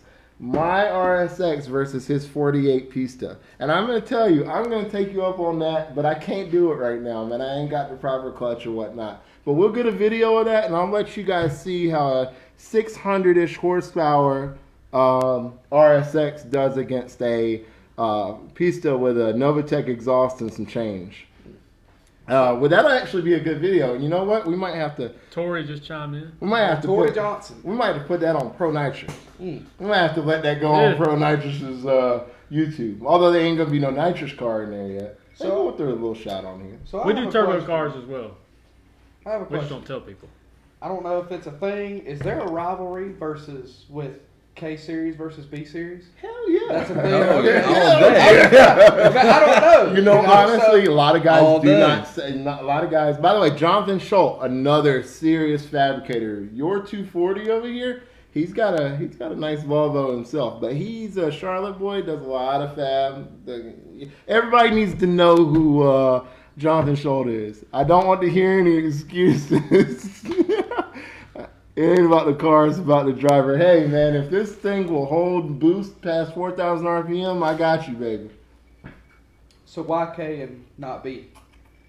Well, this car came with a K. Yeah, it did. Yeah. But if I were going to correction, build dude. like an It's older to- Civic, it's why totally- would I go K series over a B series? It's totally or- different. Hey, we're going to keep it going, guys. I know a lot of y'all, you know, I'm we just said asking. an hour, but, man, we having good conversation. As long as everybody else is good, we good. So, first off, K-Series, in my opinion, B-Series is definitely at 30-plus years, in my opinion. I see you, Chris Tiber, with the D. Chris is my transmission guru. They run on water. This dude right here touches every transmission that I get.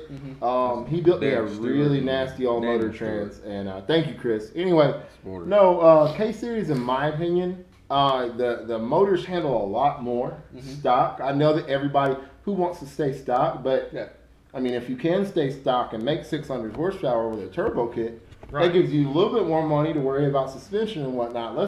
Let's talk about that 500-600 horsepower. You don't need the most power. What you need is that great suspension. Yeah. How a car is going to hook and jiggle is how you going to win. I mean, you know, you can make all the power in the world if you're not putting it down. Well, do you think, like, Phillips running a B series, right? Well, Ronald Van Urkel used to run the K series and all that, but Phillip was smoking him. Right? Yeah. I know Gilly. so- Well, I mean, I think it's also like It's also how much coin you got, and It's how a much knowledge you coin. got. And I know Philip and his team has well, a it's lot of also knowledge. what you have. But It it's is- also how you put it in the car. Well, it's what it's you what have you too. have. It's the same as the like whole Ian, idea of when LS Ian had that versus Del Sol. Ooh. LT, Like like that LT Del stuff. Sol was- Yeah, former Chevy LS. Remember when Don't say Ian- car for us, SBF. so you didn't He walk. said a no prep RSX. Man, there's an all-wheel drive truck. So all-wheel drive cars. Oh are wait, allowed to run yeah, in big there's a tires. nasty all-wheel drive truck around. But I'm this not gonna car say could nothing, run in a but- big tire class. Yeah. And like that truck, I don't know what power he makes. And We're talking about Debo. the black truck. yeah, I yeah. realize we don't know anything about racing, but the black truck is Mm-hmm. probably still 4,000 something pounds. Yeah. And this thing, I don't know how much it weighs, is probably But less like I than said, when no Ian way. when Ian used to pull up in the Del Sol at the Greer, it was a B series. Yeah. And No, everybody I'm gonna everybody say, oohed and awed like it was a Supra, and everybody was waiting. And for it did a me, big it's going to be a burnout, and K series. It would either run good or he would hiccup, and it was something on not Well, I running think right, it's- you and it gotta would know take your off. But the platform. car was super fast, so it's to each his own. I mean, I think it's gonna you be can build a platform. D series, a B series, Single cam or a front. K series. I mean, it depends on where you want your power range. Well, I mean, think about too. it this: you are solid with nitrous. You do not like. There is no fronting in your step when it comes to nitrous. Like, let's put it on everything: golf cart, lawnmower, whatever. We got it. But some people really, that's not their forte, and they're not going to do well there. I think it also has to do with where you are comfortable, where your knowledge range is.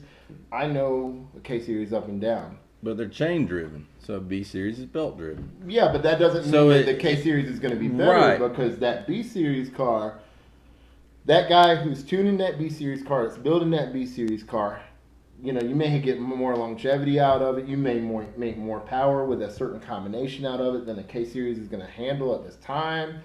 There's just differences, and I can't really down the K series. I can't, or the B series. I'm just going to say it's not for me. What's but the K's make? Fully built, like 800.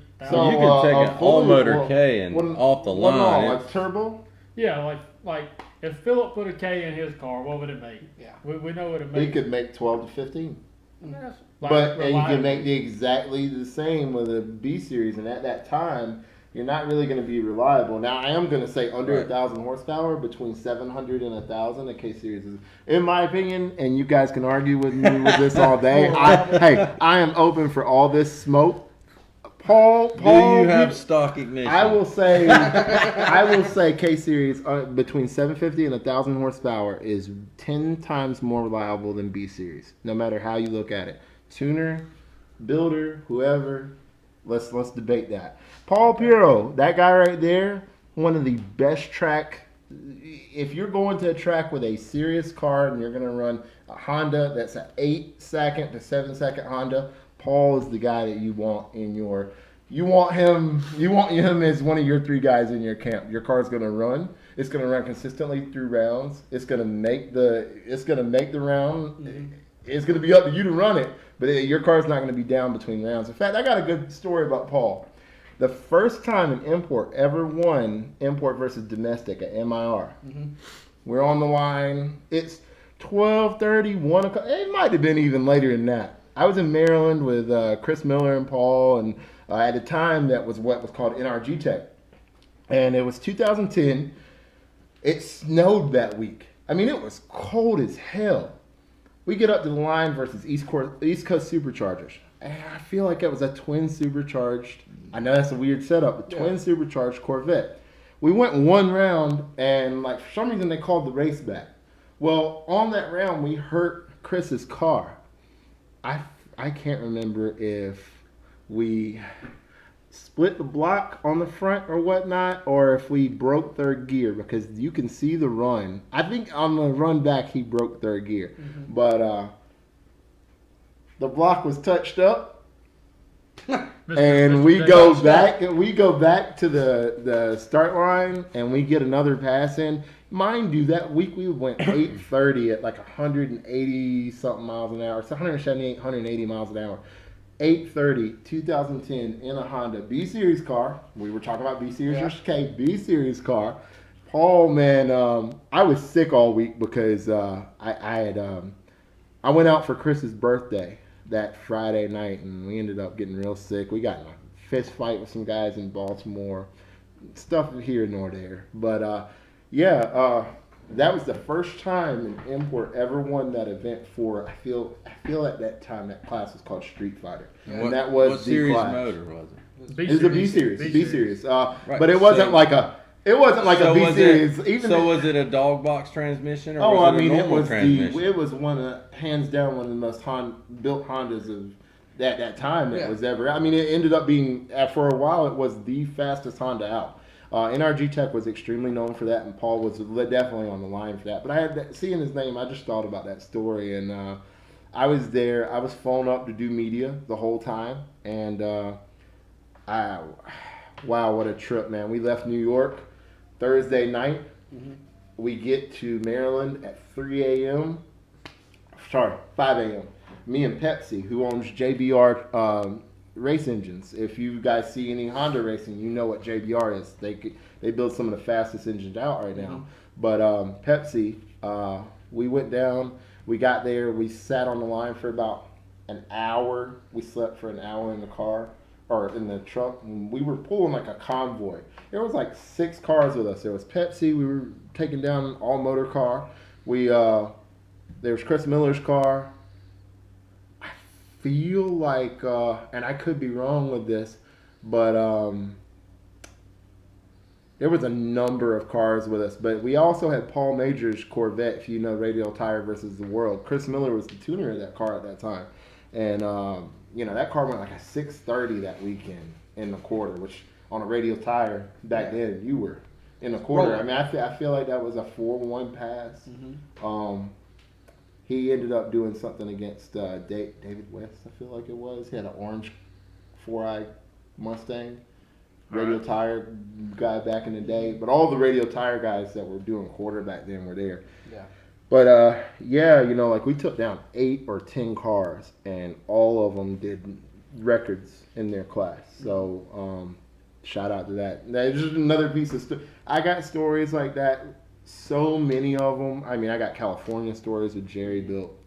So I got maybe, NorCal stories. We got so stories. maybe to close the topic on B versus D. Okay, so versus K. you want to get back to that? Yeah, I do. I'm trying to I skip feel around like- that I because feel like Still in the we- rivalry I closed here. that. we got closed off, that off, and we- honestly, we got off topic. no, I got off topic for a But reason. That right you there. you were a B series guy, and then you went K, just like a couple K of our series, buddies. K series. I'm just gonna end Right. it. K series, Right. hands and down. so the thing is, once you reach your horsepower goals and then you're unsatisfied and you add another 100 or 200 horsepower, now you start thinking about transmission at this point. And if you're trying to run faster, I think wrong. I think but you went like too I far. said, you got to look at the people that I grew up with, and I don't know them personally. I know them through you, but these guys who have had the fastest cars, and when they come to the track, everybody was oohing on, including myself. And I had a Turbo Civic, but I couldn't hang with those guys.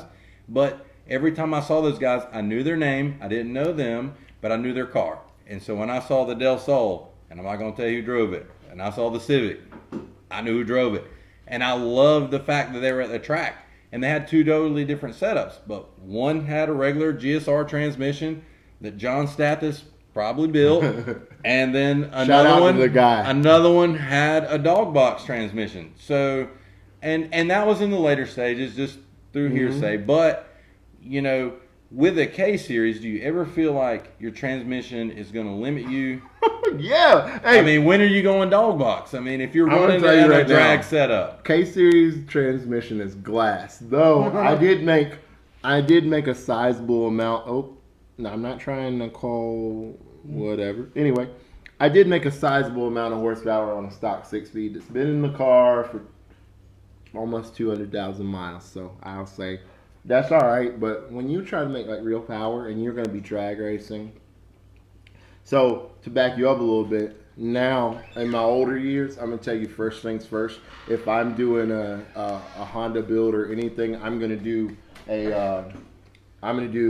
gearing, and I'm going to do suspension right? setup and suspension tuning before I try to go out Right. and make 800 horsepower. Right. If I'm past the point of 600 horsepower, I don't need to be touching the motor no more. I don't care if I have built motor or You not. got to get it to go on the track. Suspension, like I said, if it's gonna wiggle and jiggle, Yeah, you ain't gonna win no race. right. That's Yeah. So On the Hondas, do y'all run double adjustables on the front and everything like we do? Or I mean, so like you a might double have- adjustable meaning caster and camber and no, height? double adjustable meaning rebound and compression. As far as like for a Honda, right? You would want it to stick the front tire as hard as it could, No, we don't. or you want it to be loose.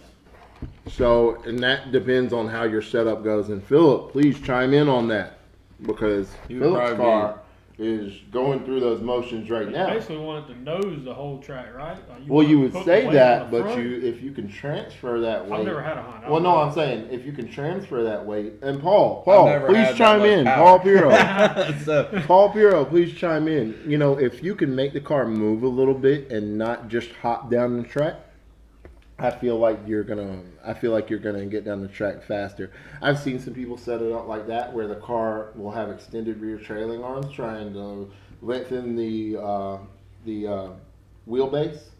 And but then one thing, if you have a stiff ass car that's front heavy going down the track, that don't mean you're gonna go fast. Is what I'm Val, trying to Right, say. I'm but- sorry about the door. with one thing with Hondas too, you might have equal length axles, you might have a half shaft, and then you might have one axle that's longer than the other. So like the D series guys, most of them have a longer axle unless they do a D to B conversion when they run a D series motor with a B series transmission. Paul, we're talking So- about front wheel drive. Front wheel drive. If you've got a longer axle, you might run a higher pressure in that So, tire, Yeah. or vice versa. So your tire pressure in the back on your car might be equal. By the way, y'all need to order But some on a pizza front wheel tonight. drive, Support your local you might pizza. have, separate tire pressures. Yeah. I've always just wondered. So basically, in my mind, it's to revert. Like so, you see You're on my pulling the whiteboard car right down here. the track, basically. With a car right You're here, not we can pushing it. set up the suspension to either compress or separate based on how the car, where we put the instant center and all in that car. We can tell it what we want to do. I didn't know if that was Get some, basically Jessica. reversed or the same for a Honda, and you would want it to either push the front tire or release the front tire. So Make my it- car is stiff in the rear, soft in the front, just like Jeremy's talking about. My car is a little too soft. I have my car set up real soft, but also I don't dig race. Sure. I roll. So, and I had the car set up like that. I did a roll race event, and I was going to start going to the airstrip events, but that was about the time where I kind of cut things down. Right. But there's so many different ways to set up the Honda. And then also it comes down to also where you're racing. For instance, you race at Greer, you're not going to get any kind of prep that you're going to get at Carolina. Everybody knows that. Your car is going to. You go to Greer Carolina with the wrong suspension setup or wrong transmission setup, you going home with a box of nickels. But anyway, Paul's gonna say mismatch rollout would put you in the wall. Even pressure, mixed length axles ride out to the torque, or will ride out torque steer. There's your answer. Yeah. And like I said, I'm gonna trust in him over Right. anybody because Right. not But it's only something just you with got to Miller's play car, a part in. Too. Yeah, when you're, not only even with for the Mil- people that's wanting to build a motor and they're like, "Hey, I want to turbo my D series." This is things they got to think about that we had to go through when we started. No one knew it back And- then. The cars were Yeah, so in this scene 3 or 4 years fizzling out, I mean, you got an expert here giving the advice back Oh, to yeah. the guys that they're like, "What are you talking about?" I mean, so this is knowledge. I'm only the expert that I've been privy. I've only been able to give you information that I was gracious enough to be in the room for to see happen. So, Yeah, and I'm the same. I mean, like I definitely don't. The fastest any of my cars have ever ran front wheel drive was a 7.8 at Greer. Woo, super impressive. But what's to me, the I mean, in-car video where the driver cut wheel? You know what? Like he is dropping gems right now. But speaking of gems, I want to ask you guys. So you got a lot of no prep events. Do you ever see any Hondas out there or any import cars? 240s. The only ones I've seen so far So is 240s. the Devil. Hey, speaking It of is. No. Well, The we got Devil two Z. 240s here. Yeah, the only imports I've really seen is the Devil Z. what color was it? ZX, and that all-wheel drive Civic, and then that guy's red Datsun 280, whatever it is, that goes out there. Was at Union, and he went to Darlington. I believe, And I think he just might put it be up for mistaken, sale. That might be the old Raptor car that Bill Wilson used to Yeah, drive. something ARM, I believe. Maybe. Shout out to Maybe Bill not. Wilson. Everybody in the upstate should know that Oh, name. yeah, Which, by the that way, thing's nasty. did that car get on? Did that car sign up for the list? I know we talked about it. I think he's enjoying his boats during. Yeah, I think it's fishing season. It's Yeah, boat upsetting season. because that car, That car's with the nasty. right rep, that is a very, very strong car that a lot of people are going to have some issue with. Like we were talking about Tom Moran. Yeah. That's another car. Which that grudge race, remember Tom Moran and Bill Wilson? Yeah. Or not a grudge race, but it was for number one at the list. I Yeah. think, man, they burned each other down. Or And not it was burned down, crazy too because you would think that Bill Wilson's car would just Yeah. leave him, and Yeah, that big staging battle. It was like a minute something staging battle they had. We got a grudge race tomorrow night at Greer. Yep. Ooh. Fridge versus MK Ultra. They both have to drive to the track. That is the talk. We have so I believe it is either Rocks or I'm not sure. I've never met this guy, Matt Goss or Gross. Gross. Gross. Matt Gross. Gross. I've However never you met him. pronounce It's it. Is either that the same Matt? It's the No, one no, that no, used no, to have different the Matt. 1J30. Matt, good Alright. dude Years right ago. there. it's either his Yeah. car. I guess it's his car Or Rock Jose's. versus they're having a big debate about that online. Yeah. Versus Tracy's car, the Fridge, Ooh, which is yeah. an extremely heavy car for its. But man, Like, does it's it play the class. jukebox? It dances. Yeah. It goes. It's fun. So Tracy's he's actually in line with a couple of local Fab guys. Mm-hmm. He's in line with Matt, trying to get the suspension fixed. So with his, when he leaves on a radial, it leaves so hard it's bending the axles. It's not his fault. And it's It was poorly designed Well, you're from the get go, and he's been working up to fixing taking it. such a big car and trying to do that with it too, and Yeah. he doesn't have subframe connectors either, so the body is. Oh, it's literally twists while it's you drive twisting the around. chassis. But it should be a good race. We can't. Oh yeah, it's gonna be fun. Everybody's upset online about it, so we're not going to debate on. You know, anything I like gotta that. get to these online chats. You know, Man, I'm missing it out, man. This one, Tracy versus Matt, it's hilarious, but it also I think that goes back from Whoever wins. the John Dock thing. Hopefully but, they you know, come it's to all Riff good Raff fun. and we can all Yeah, have fun. You know, I've never been to Riff Raff. dude, it's We a were great talking time. about that earlier. Sanitizer shots for everybody.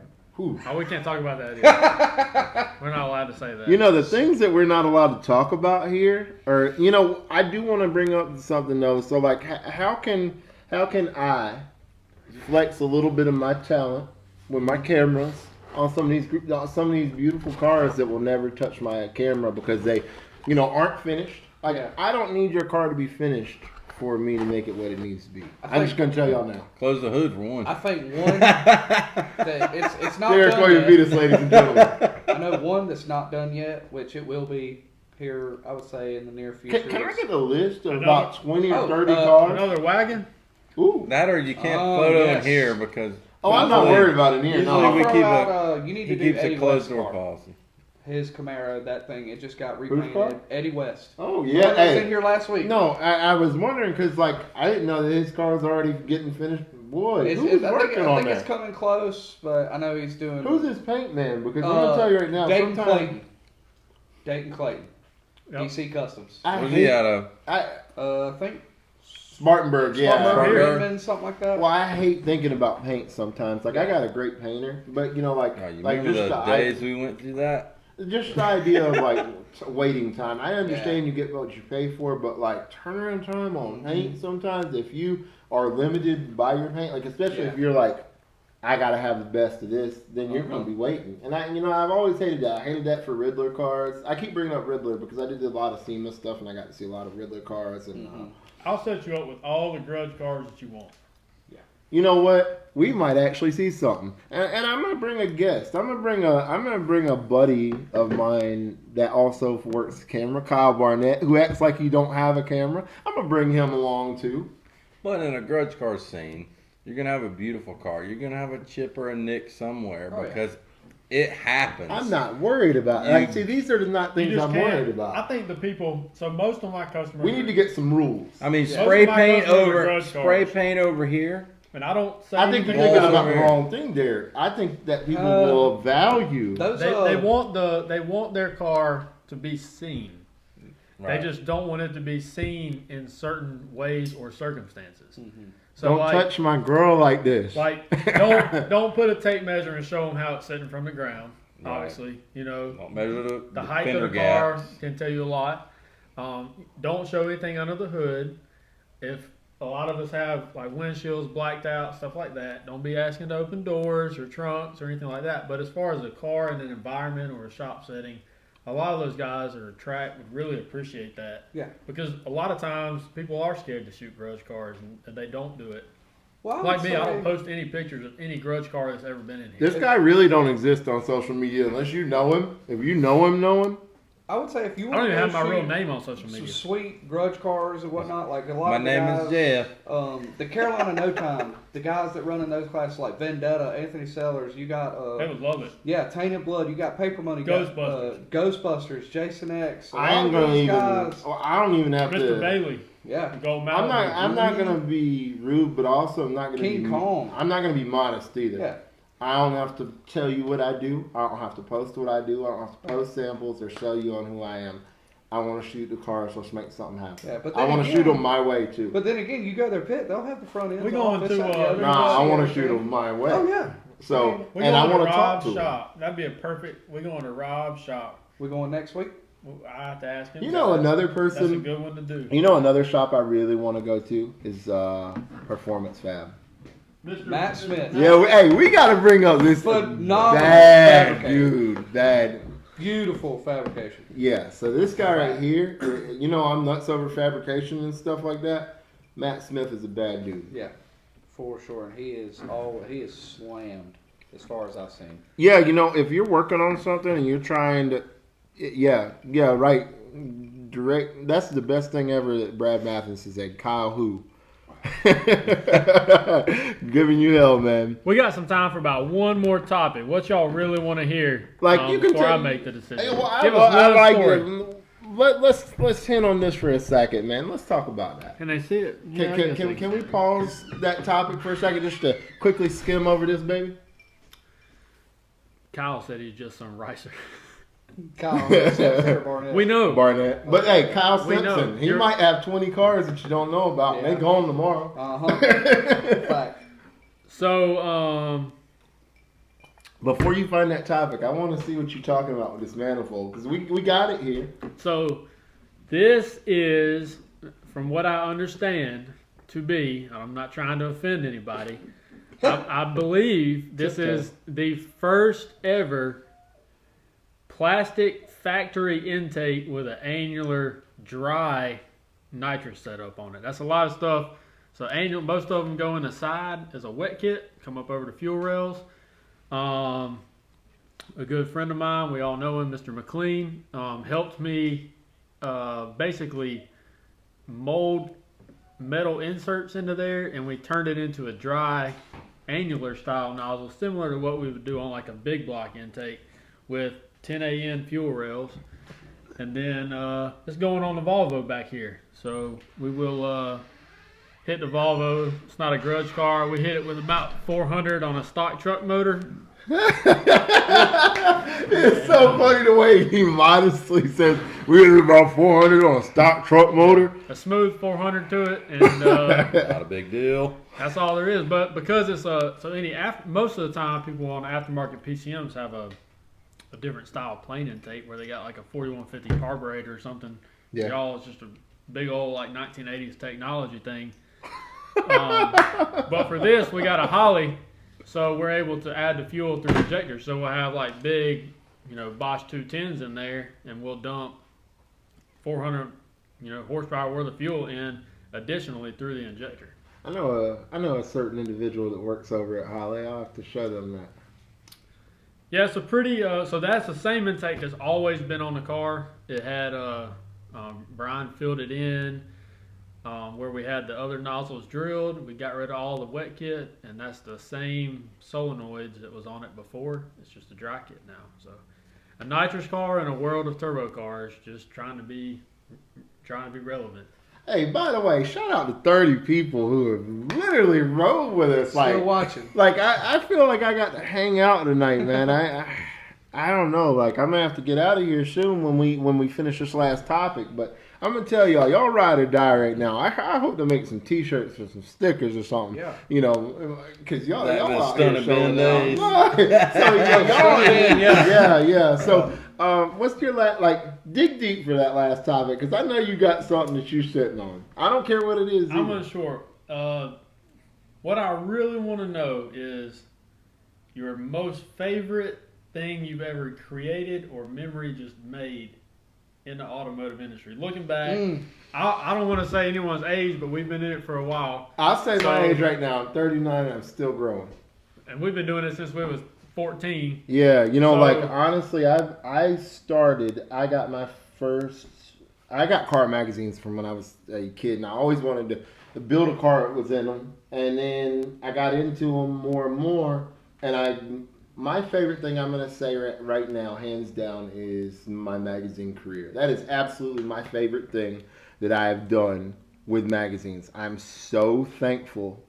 Growing up, I didn't really, like I said, I didn't have a man or older brother in my life that was out building. My mom actually, my mom and my grandfather got me into them, but I spent a lot of time by myself, didn't really get the chance to learn this stuff from anybody else, so I kind of learned it on my own. But when I got into magazines, it was like you play with a toy. Let's just say you play with Matchbox cars or Hot Wheels cars, whatever. Imagine growing up one day to designing those. Mm-hmm. Right, yeah. That's the exact feeling that I got when I was in those magazines, because it was like I always told myself, I love this, but I do it that way. Or I love this and I do it that way. And it ended up It is my creative decision. It is my design in the magazine. It is my words that you're seeing. When you were able for 6 months to read or Ben Howard, editor, right beside the biggest Honda magazine in the world. Yeah. I honestly got to live my dreams. And yeah, I didn't have the fastest car at Greer. And for a long time I did. For about 2 years I did have one of the fastest, probably 3 imports around. I always chased Jonathan Henderson for that one, and James. Wow. That was early. That was 2000, 2003, and then Jonathan ascended above us. Which, by the way, he has a nasty EcoBoost truck if you've ever seen it. Oh, we're aware of the eco. But he does. Yeah, He does but, construction. That's a whole different thing. yeah, but fast is fast. But honestly, my magazine career is by far, it gave me everything that I talk about now. It gave me the ability to ascend on into other industries, to learn graphic design, to learn web design, to learn coding and other things like that. All of that was achievable by my skill set with the camera. And it took me a lot to overcome some things that I went through to get to the magazines. And I was able to leave those and start a small marketing company for myself. Is Stunner Ben gonna make a return? I think it should. Oh, God. I dang. think it should. I So think it I'm should. going to tell you. I mean, you why see the- not? Y'all see Why the camera not? on the end of the table. So Why not? I see a lot of people talking and they get real excited when there's a lot of media companies and whatnot come around. I got a lot of love for all the media companies. I've worked in the pits beside them. I've sat beside them. You look on my friends list, you'll see Kyle Loftus, you'll see Garrett, you'll see especially my boys at Nice Ones who literally, that's my family right there.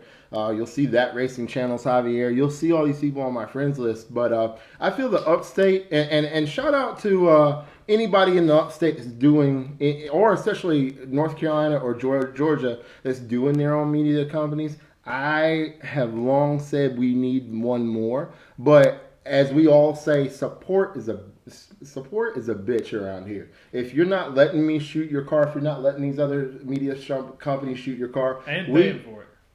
we can't have. If I come to Dorchester, or if I come Darlington or wherever, and I come down and I'm gonna shoot for the day for your 5 cars, touch me on the gas. Let me tell me Monday, hey Ben, we're going down here. You may not have time, or you may not have the money. Hop in with me. We got an extra seat. Let's swing on down. This and that. We can start to build our own 1320, our own Nice Ones, and affiliate with them because everybody's going to share the media if it's working. Well, at one point in time, we had one of the nastiest 6-speed Supras on the planet, local, and nobody was allowed to do no video. There's one video of it at Shady Side. But why? Way Doing before big the old setup, wheelie. way before that big setup was on it, and we're not going to talk about this Fox body that jumped 30 miles an hour. We're not going to talk about this Volvo behind me. We're not going to talk about the RSX. We're definitely not going to talk about Tom Moran's car. I love Tom Moran's car. We're not going to talk about Will Wilson's car.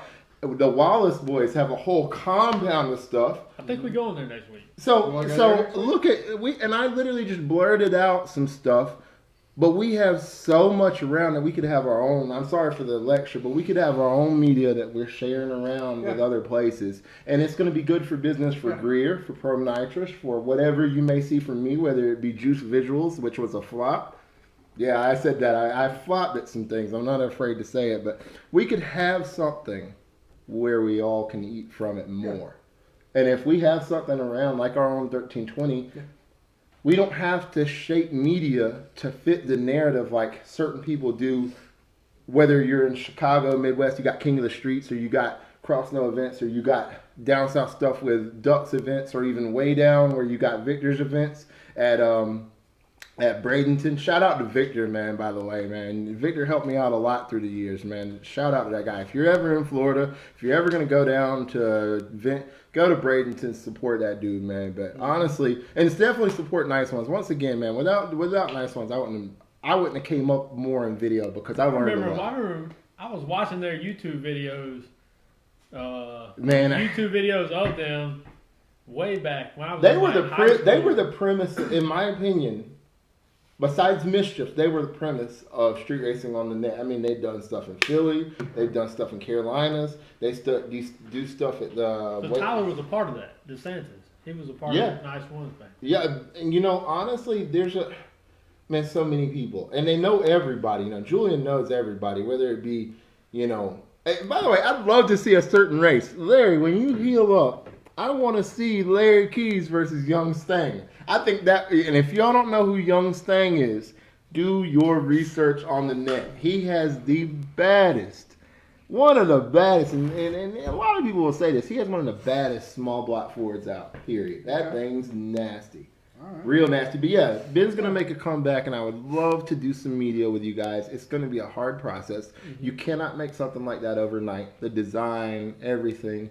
If I take the time to do it, I'm going to need the support. Yeah. And it's hard to ask for the support. It's hard to say, hey, wear my shirt. Hey, let me do some videos of this car. Yeah. Let's try to create this working bond, because, on the top of that, you got the time not only to edit it, but the time to make it look like something like you would see comparative to a 1320. It's not just we're gonna mix this and then pump it out real fast. It's more than that. It has to be. And I love the documentary style. That's another big thing about me. Why just make it shock value when you can talk about, man, we worked all night and busted our ass and our knuckles to make this intake manifold unofficially the first intake manifold like this. No offense. I feel like there's more to the story, and I feel like people need to look at us more than just, that's South Carolina, whatever, or fucking this and that goes. We need to be more than that. Yeah. So if I can help with it, I'd love to. Mm-hmm. Hey, Charles Barber, no. I don't know what that no is for, but I'm with it. That's probably my shirt. These people, streetfire.net. Golly, I remember that. Oh my God, who even said? Brad, yeah. Street Fire. That used to, honestly, for the car world, that was competition for YouTube. You literally just went and looked at videos. Right. No one cared about YouTube. It was Street Fire. And then there was another one, We Todd Racing. For a while, they did free image hosting. Huh. So if you were on a car forum, whether it be whatever Yellow Bullet or anything. Mm-hmm. Anyway, I'm gonna make a comeback, man, and I would love the support. I know there's gonna be some growing pains. I know that people are gonna get in their feelings because their car didn't get shot, this and that. You can go down the list. We all have those lists. Yeah. I upset this guy because I touched him the wrong way. I don't want that. I just want to make sure everybody knows that to save things that we have going on in the upstate. Because I'm gonna tell you right now, let them pass. And this ain't a political talk. This could be any side. Let any lawmaker pass something where you can't modify cars. I lived in California for a little while, and I did get pulled over for having an exhaust on my car, and they did pull out the measuring tape and measure. Like, I got tickets living in Santa Monica. Think about the Could you imagine going to with spotted trucks. I hate squatted trucks, and I may be the only person here that's going to say it, but I'm going to say this too. I hate them. This is my closing argument. If you have a squatted truck and everybody's applauding these squatted trucks them doing a law against squatted trucks. Today it's a law against squatted trucks and diesel trucks. Tomorrow it's a law against turbochargers on cars. And they see that intercooler and they're going to pull our ass over. And now they're going to stick something in our exhaust and measure what kind of emissions we're pulling out. Although we may not have an emissions law, if they put something to effect in South Carolina, let's just be easy. You got Honda. We can make that thing run. Well, it's a lot easier to finish your lift than to pass emissions. Well, here's the thing. Here's the thing.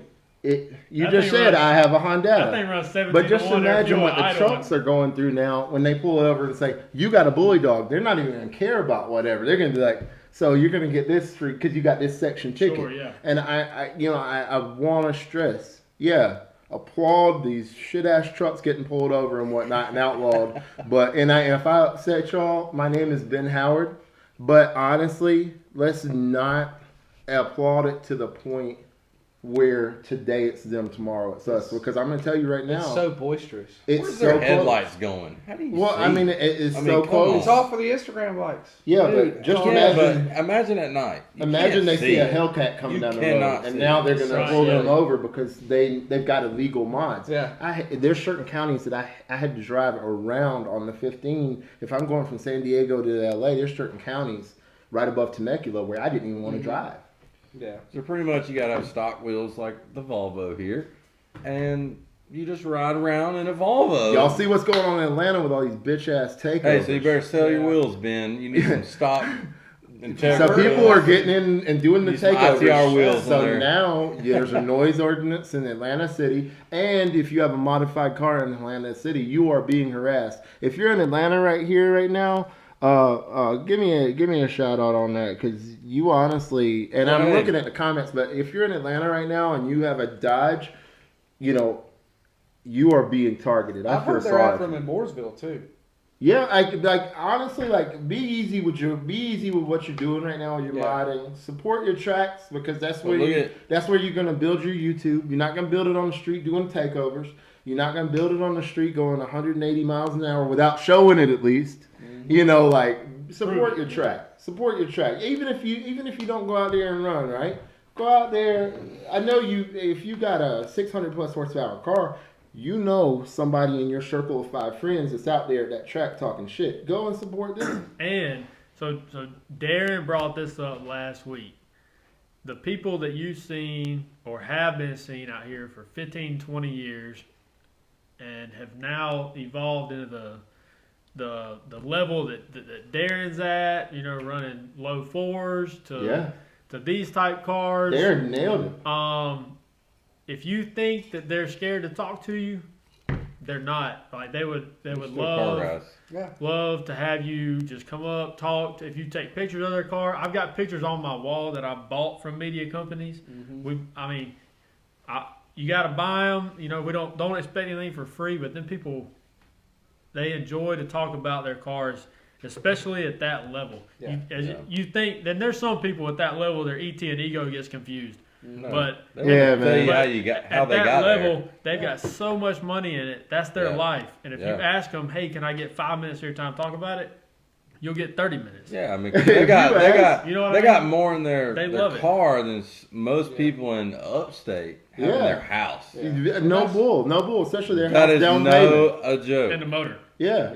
I tell you right now. The whole house. I pulled up at the gas station the other day and I tried to get some premium. I couldn't. My car runs like ass on 87, but I can for a little while. I just have to really baby it. But man, somebody asked me about it, man, and next thing you know, it's a conversation. And the guy that asked me about it had like a Coyote Mustang with a tire on the back of it. I don't know his name. If you're on here, blonde hair guy. If you're on here, hey man, appreciate the question. But he was like, man, that thing's rumbling. He's like, you got to tell me about it. He's like, I used to have a Turbo Civic, but I don't know anything about these cars. Yeah. And next thing you know, 15 minutes later, He's a B series we're guy. That's why we're leaning up against the car. We're talking, and I had asked him if he went to Greer. I think he was. I think he's new around. I don't know much about him. So that's like yesterday. I went and got some 93. I went and stopped at Murphy at Walmart. You stopped at the airport? Got it? Yeah, at Murphy at Walmart. And pulled in, and some kid literally was parked on the other side of the pump, and I just pulled in, and he said, man, I like your BMW. I was like, thanks. And, I was like, thank you, I appreciate it. And then he's like, hey, is that an M3? I was like, yeah, it is. He said, dude, that thing's really nice. And I was like, that's where the conversation is, but it makes you feel good. Right. Yeah. No, it's a 99 M3. Is it anything special? No, it's not crazy, but other people love it. Right. So, Imagine being. and I love it, but Imagine being Bill Wilson, Wallace Boys. Imagine being this guy over here with this famous internet car. Imagine being Philip and how many people approach you. And that approachability, it speaks volumes for sure. Like, okay, so another instance, I was at Union Dragway a couple no preps ago before they cut it off, and Kendall Gowen came in from, and I'll get another topic on that. He came in from Kansas City, and I'm a big fan of that car. And he won the event, and I walked up and talked to him for like 10 minutes, He didn't have to talk to me. I was like, man, I appreciate you, you came all this way, and it was good to see you come out and win. He said, dude, I really appreciate you for saying that, this, that, and the other. And then when also part of a weekend recap last week, Vendetta, Anthony Sellers showed out at Caroline Dragway. Ooh. And I want to know. I want to do more. I want to do more. I'm gonna get you on the grudge and no I'm all with that. We got plenty of customers coming in and out the shop. I think it's more humbleness is what people are And- seeking, and they're scared to ask. Yeah. To walk up to somebody like Ben, if he's got his hood popped, they want to walk up and say, "What turbo are you running?" Yeah. They're scared to ask him. Man, we got money. You We know, like to Ben talk is a about it. very humble person, and so is the V8 world and people who have cars. If you just walk up and ask, Yeah. you know, unless they're a grudge racer and their hood's closed, that's I a have different gotten story. those. But I have mean, gotten those. It's like, you know, tried to act like they there's were a all lot that. of times I've where gotten that. you go to the track From- and you're like, look, man, I'm building my B series. You got one too. You're running fast, and how do you do it? And you know, they close Yeah. the hood. And, And I've but gotten that once before. I was at, which they can say what they want, was at Shady Side, and there was a white Mustang. Justin had Ross? like a Celine bumper, wing, Yeah. this, that, and the other. Turned out it was Jarrett Bradshaw.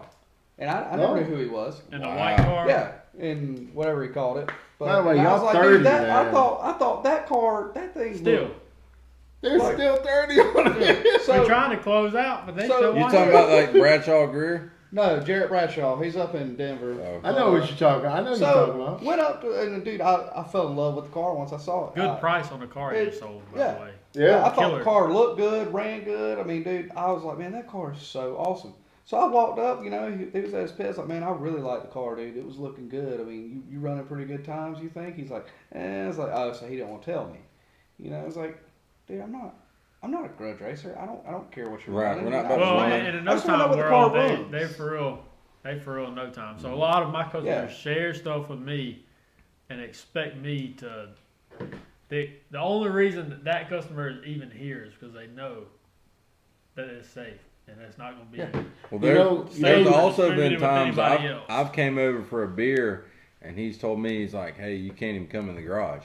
And I'm like, why? And he's like, because I got a customer car in here, and you can't see it. And I'm like, Eric, I'm a golfer. And he's like, I don't care, because if you say something to somebody and it gets back, That's my, about their that's my setup, reputation. Like you were and- saying earlier, people and don't know he's me a- on social media. he's a very that's humble. why they don't know me. He's a very humble guy, and I am too. And I'm like, I'm intrigued because I'm a car guy, and I'm not going to tell anybody. I haven't been to the drag strip in like 2 years, but he wouldn't even let me in the garage, and I Hey, mean by the that's way, fine. You mentioned but- something. You're a golf guy. I'm gonna tell you right now. Lately, I've gotten a fire lit under my ass when Don't. it comes to. You know what? You, I've been you going ought to. to sell your car. I've been Yeah. going. I've been Yeah. going to damn Top Golf lately, and it's the worst. Man. Hey, Well, I'm over it's- here it's- like trying to like. it's I can good stand there fun all and day. expensive drinks. That's Guys, what Top it's so Golf expensive to drink at Top Golf. So Right, it is. this guy Always pregame. Bring your Flash. golf bag. You know, you tip my to golf the guy, wise. and the only other guy I know that like was really solid at golf I grew up with he had sat in front of me from 6th grade to 9th grade, and because of our names, No, Howard no. Haas, I sat behind him in most classes. Yeah. And of course, you know what he ended up being, but Oh, like yeah. I still associate golf with you because I knew you'd be like, nah, man, like you would disappear Right. for like a week or Yeah. two, or if you had a tournament coming up, it's like, Yeah. where's Derek? He's playing out of town, Rolling coming up up in the here. tag to the golf course. Yeah. You still play? Yeah, I do. He Yeah, I coaches. coach now. So I coach high school. Coaches. Hey, y'all You're who a see me coach. at, why am I Yeah. drinking Wow. ice water? Y'all who see me at Top Golf, from now on, I'm gonna tell y'all, I'm gonna come up with something. I'm gonna try my best. I need more than 209. I need more than 209. I'll I know give that's a- Top Golf lessons for beer. I mean, but no, so that's for sure. so how can I Or just for earn- free. And I'm gonna use, I like a good time. I'm gonna use something that Brendan, a guy I work with that I work for. He mentions this all to me, and he always corrects. Rather than gain or how can I earn a Right. cosign from everybody when it comes to coming out with a video channel? How can I earn a cosign that will be legitimate, that everything that I do, as long as I'm growing, is supported? Because honestly, what kind of, a lot of people don't think about it. They think, oh, you're out taking pictures. Well, let's just say I pull up at the track with six different cameras. I pulled up at the track with 20 grand.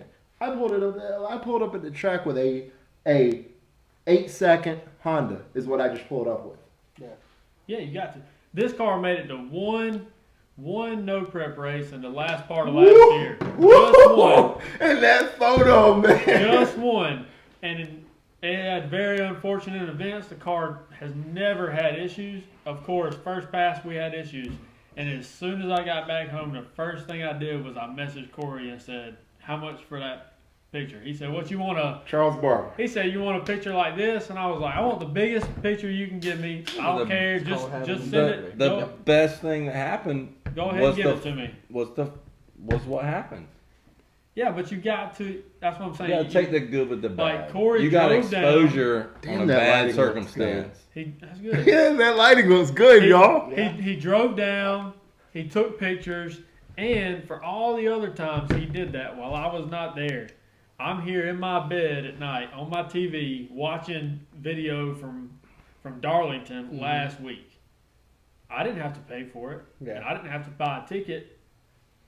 So, like, Free why market. should he give it to me for free? Yeah. Right. Like, if I have the opportunity to buy a picture, hell, I should be buying pictures of other people's cars just to pay the man or send him money. You know? Especially when you can fill up the walls in here from the customers that don't mind you saying, he Well, touched my that would be car. hard to do. And no, That but would be fill hard them to up do. in here.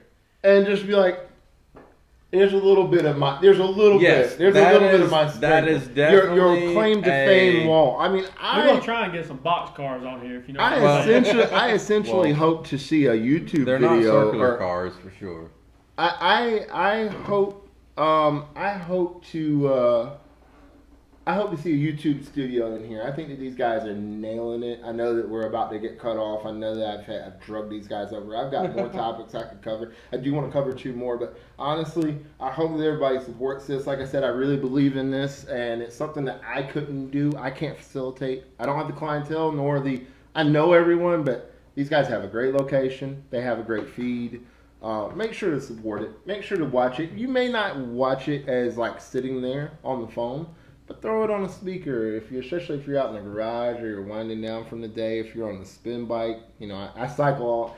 I talk about cycling a lot, like he talked about golf. If you're working on somebody's car, throw it in the earbud and throw it on. You might hear something that you learn about, and you might end up at a track Thursday or Friday night or Saturday, or you might end up looking for a little something on a dark alleyway somewhere too. You never know, man. You never know what you might hear. And I think people would love it and be very supportive of it. Yeah. If you came out. Honestly, I'd like to do that. We're gonna take baby steps with it though. When I make my first shirt order, I really don't like. A lot of people take pre-orders. I really don't like that. I want to be able to just say I've got 30 shirts. They're these sizes. Who wants to speak for them? Because it's tangible. Like You should do Supreme drops. I don't want to offer. Yeah. I don't want to offer stuff. What about a meet and greet? Well, that sounds cool, but I just don't want to offer stuff. I don't want to tell people my car is going to be out. I just don't want to do things and not be able to back it up because integrity and credibility stand strong with me. Yeah. Yeah, like we were talking, and he's like, It's very close to Miles. I'm glad it's Just here. saying. Yeah, you were talking. Did you drive But it here or it did you is trailer a it? K series. Everybody wants to know. He drove it here. Hey, No trailer. I rode That's what by I'm on the talking about, dirt Kevin. bike, and I don't know for sure if it got dropped off or not. But Yeah, riding home will be good. I definitely need to be doing a clutch here in the next couple of weeks. If anybody's got any jack stands and if about 4 people want to get together with me and Well, I'll go ahead and tell whack you. this thing out real quick. I go and tell you, I got some Yeah, sandpaper. rather than just like me sending it to somebody or whatnot, because I definitely just don't have the time, and I don't have the comfort with the car right now with not working on it in a long time to knock out a twin disc in here and align it properly and make sure it's straight. If anybody wants to get together with me and help me out with it, it'd be highly appreciated. I would do a very nice barter on starting you a YouTube channel. There it is. Logos and all, like everything. And hey, I made a few logos of some people on here as well. Ryan Morchis. What's up, Ryan Ben Morchis. Howard? Eric Tyler loves replacing clutches. So hate there's a Trey. No story. one loves doing There's a that. story. I hate That's a transmissions lie. in general. No way. I just shipped my converter Hey, back just to ship this to a bottle to that transmission guy company. and just let him exchange them Nah. for free. I shipped my Like, converter no to one's somebody. cracked this bottle, just ship it to him, and you win a free next time you get to change the clutch. Yeah. Hey, There we Kevin, go. thank you. He said he said my converter showed up with no fluid in it, and I know for a fact I drained it for 2 days, and that's a lie. transmissions, you could throw them out of the Empire State Building, and by the time they hit the ground, they're filled with fluid still. I don't mess with transmissions. I don't do transmissions. I hate transmissions. Well, if you hate them on these Motor cars, They so dirty. It's got a glide in it. when was the and I don't last even time like that to you do it. touched a front-wheel drive Honda transmission? You'll Nah. stop working He's on still a cars. virgin. Hey, you'll stop working on cars. You'll be over here like, hey, when's Close that the pizza gonna doors. get here? Sometimes I forget the transmissions are still in the front. I don't even know where they're at. So you got the cradle down there. You know, you got the cradle, and then you're gonna have to lean it, and then you're gonna have to take the whole motor out, Yeah, never. and then Yeah, right, never. and then I got all this turbo stuff here too, and then I got a couple of extra fuel lines in the feed. And all, yeah, it's a bitch. But my motor comes out quick, about 45 minutes. As many front wheel drive Not as Honda quick as this transmissions as the That same amount as how fast can Teslas. you get your motor out? 30 minutes. Grant, how fast we pull that motor out? It's like 30, 45 minutes, I think. I mean, it's a You ain't even frame. got to It's jack the quick. car up. What? It You don't even looks got to jack the stock. car up. It was quick. You pull the motor out. Oh, out straight out the front? Oh, yeah, the Yeah. whole front's too. Hey, anybody want to help me to the front of this RSX? No, man? I'm no, taking. no. People sleep on a Volvo. They forget about it. No, You got some quick disconnects right there. Hey, There so it is. right there, boom, boom, and then Yeah. come out. Bing, bang, boom. But no, Pull this thing on. I do want to ask y'all, since we still got 30. Still got 30? So But here's I the do thing. want to ask The y'all, solid 30. what do y'all feel about the state of racing? Do you feel like COVID was an incubator? I said this, and I keep saying it. I coined that, by the way. COVID was incubation for street cars. And there was so much building during COVID. I don't know if it was You all talking these. about I think it did- I street, think it no did- prep. Well, no, not only that, just people coming back out. Like during I- 2020, it was like, Gotta have something to do. I got to come back out. And then all of a sudden, between that and stimulus, I saw a Yeah. lot of cars come out. I know I stimulus. really think exactly what you said. It was who is financially stable enough and who was bored enough to spend their money on I it. saw some big. I mean, bills, look at all too. the people who dirt track race. Yeah. I mean, They spend money they do every it day. every Yeah. weekend. By the way, and shout they out to love the it. front wheel drive dirt track racers. I mean, I want to come go to on. one of those I mean, races. I It's want just- one. I'll drive one. Really? Yeah. I'm not against it. I've always wanted to do it, but it's just hard to get behind it. Shout out to Jeremy Fowler on I that. mean, if you're dirt track racing, I mean, Thank y'all. Thank it y'all is, for it staying is just the with us. same as playing golf. You're spending a lot of money to play an expensive sport. People have more time to So- work on in their cars. True. Shout out to Jeremy Fowler, I mean- too, man. Jeremy is a solid dude. I've worked with Jeremy on a few things. I've known Jeremy for an extremely long time. Jeremy would he's also a solid ass fabricator, and he knows his way around a dirt track car. I'm gonna tell you that right now. Maybe we can get together a big group of us and Well, swing out to a dirt track. Old I've Fowler, never been to Wally dirt Fowler track. was giving out diplomas a couple weekends ago. I heard. Oh, He's taking yeah. everybody to school. Hey, Dirt hey. track. That's what Dirt I track. heard. I will go out there. I'm telling y'all right I now. learned it That's- from the guys I work with. They dirt track and they go watch, and they said Wally Fowler was giving out Who's that? diplomas. Jeremy Dad?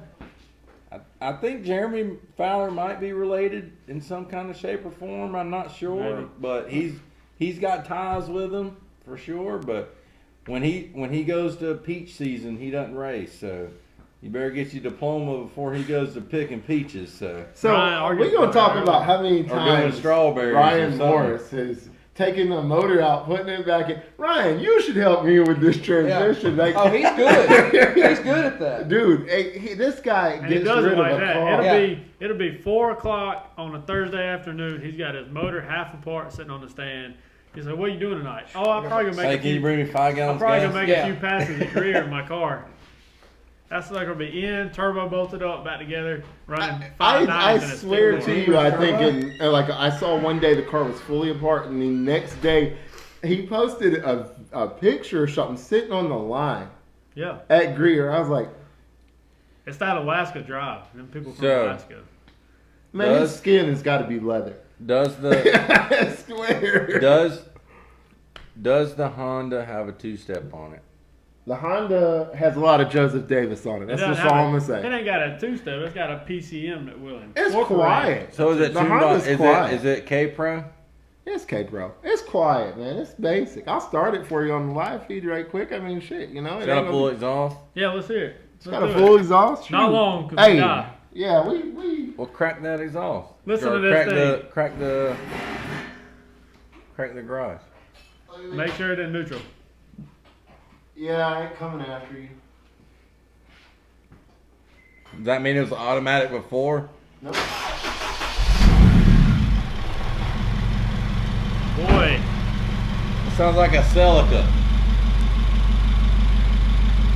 it sounds factory.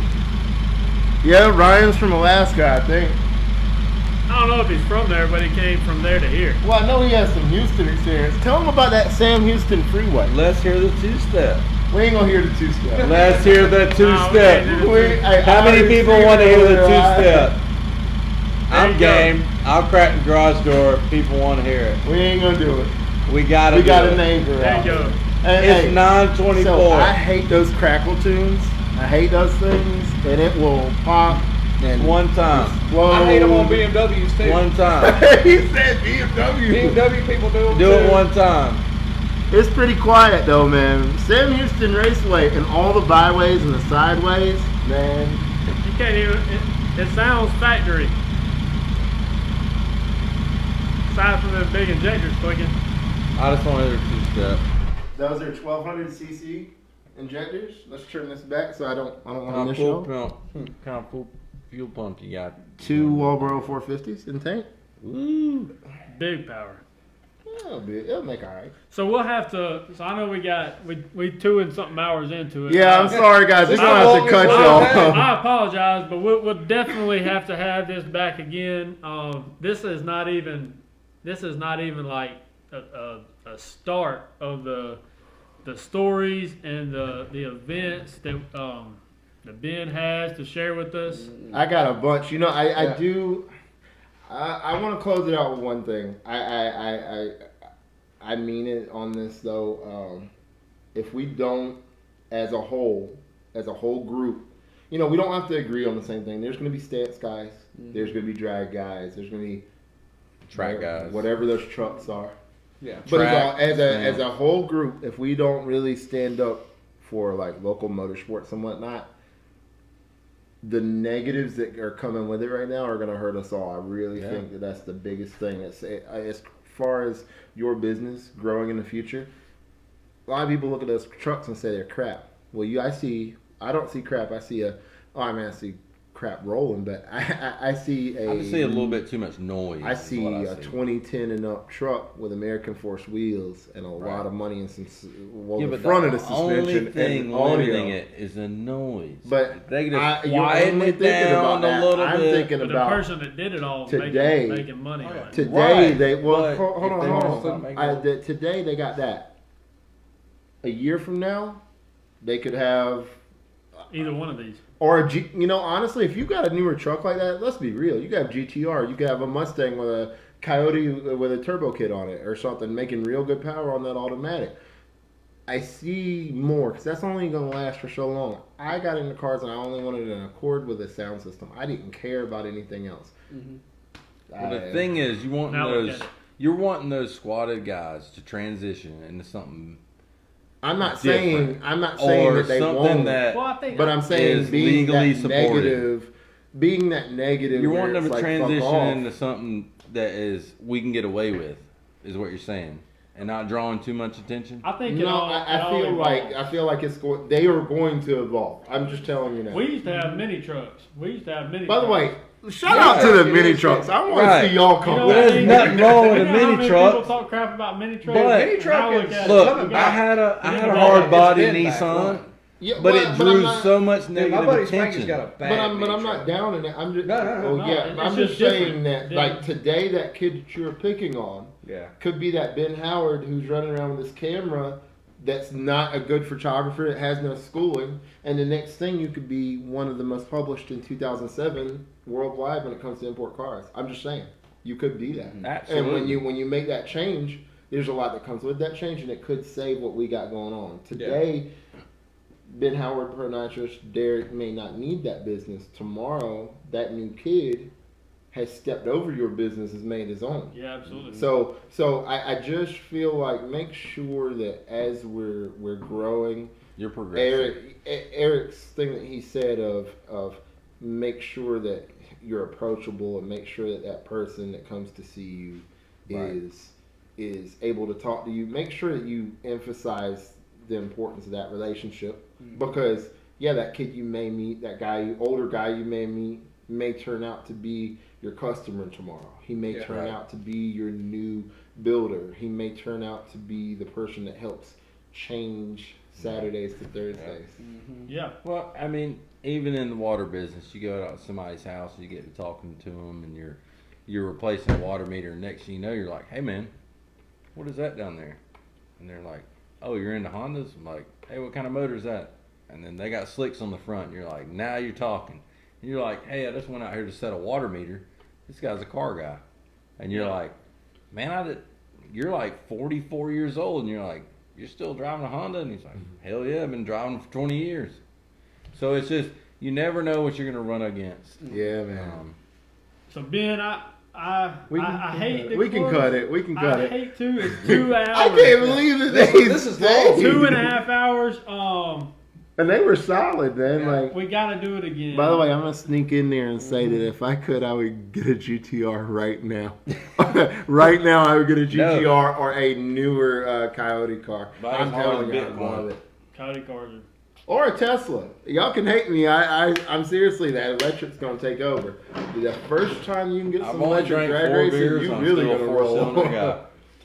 But yeah, man. Thank you very much for having me on, y'all. Like We absolutely have to. I had this, I had this in my mind. Man, I'd love to sit on there with them. When I first commented, like, "Hey, can we get a good discussion?" And now I'm here.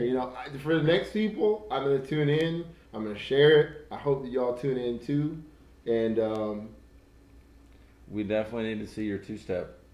we ain't gonna see my two-step. We've got to before can we at least see it before the new turbo? I have 2 more of these Hondas. I have an Integra.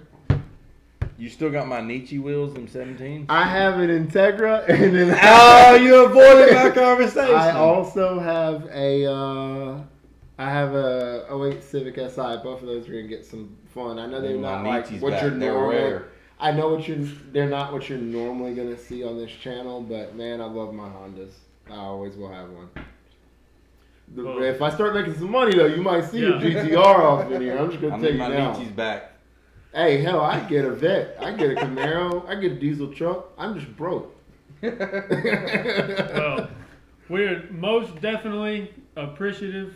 Thank you very much. And also definitely going to have you back Thank you. soon. Maybe I'll just be a guest off in the corner. Yeah, I mean, I like reliving I don't want to say the old days. I like reliving the prior days of what we used to do and what turned us all into what we do now, and companies that have been made from it. And, I made stickers for him too. I got some TX2K stories. I got some FL2K stories to bring back. I got some Charlotte stories, real good Charlotte stories with underground racing. Man, And I also got some. it's gonna be great. I got some Pikes Peak stories to bring back. Pikes Peak. Yeah. It's gonna be great. Do we want to tell them? So we're booked Oh wait, about. y'all gotta finish out with. I gotta know what's going on with the racing coming. So y'all gotta do a tally of these races for local stuff. So we booked about two Got a lot or of 3 people. months out on these Wednesday night feeds. We got Lot some of good people. I'll tell you who's next on. I'm gonna make all their graphics for them Yeah. as a token of my appreciation for letting me be on here. Please get me the graphics. Oh, Yeah, Yeah. absolutely. I will tell you who's next probably Monday. It's going to be good. We got a good one in store. Yep. Locally, we got a bunch of races coming up. We got Clyde's. We got the one in Tennessee. Be at Greer tomorrow if you want to see a lot of people get mad. Yeah. Be at Riff Raff after if you What's want to going on get. at Greer? Like, what if you is wanna it? Is get it a even. list race? If you're going to get even. No, well, Yeah, I if you wanna think, get even. I think they are having list racing tomorrow, I believe. I don't know if I don't list know. racing is tomorrow. You can get with Eddie or Ryan about that. Shady Side has their Outlaws tomorrow. Shady Side Shady Outlaws Side. tomorrow. Adam Green will be there. Yep. What up, Adam Tons. Green? Tons of good racing around here. But once again, thank you very much. People love seeing the car, I'm sure. Thank you. It does exist. Yep. Hey, it's in list the racing garage. next week, but that don't mean not It go to does Greer. run. Yeah. I don't Just know 'cause you- if just- it drives home. Just because you don't see list racing at Greer, don't mean there ain't gonna be a good race at Greer. So Yep. you never know what you're gonna see. It could be a good grudge race or list See race. y'all All right. later. We'll Thank see you. y'all next Yep. time. Thank you very much. See you. 2.5 hours.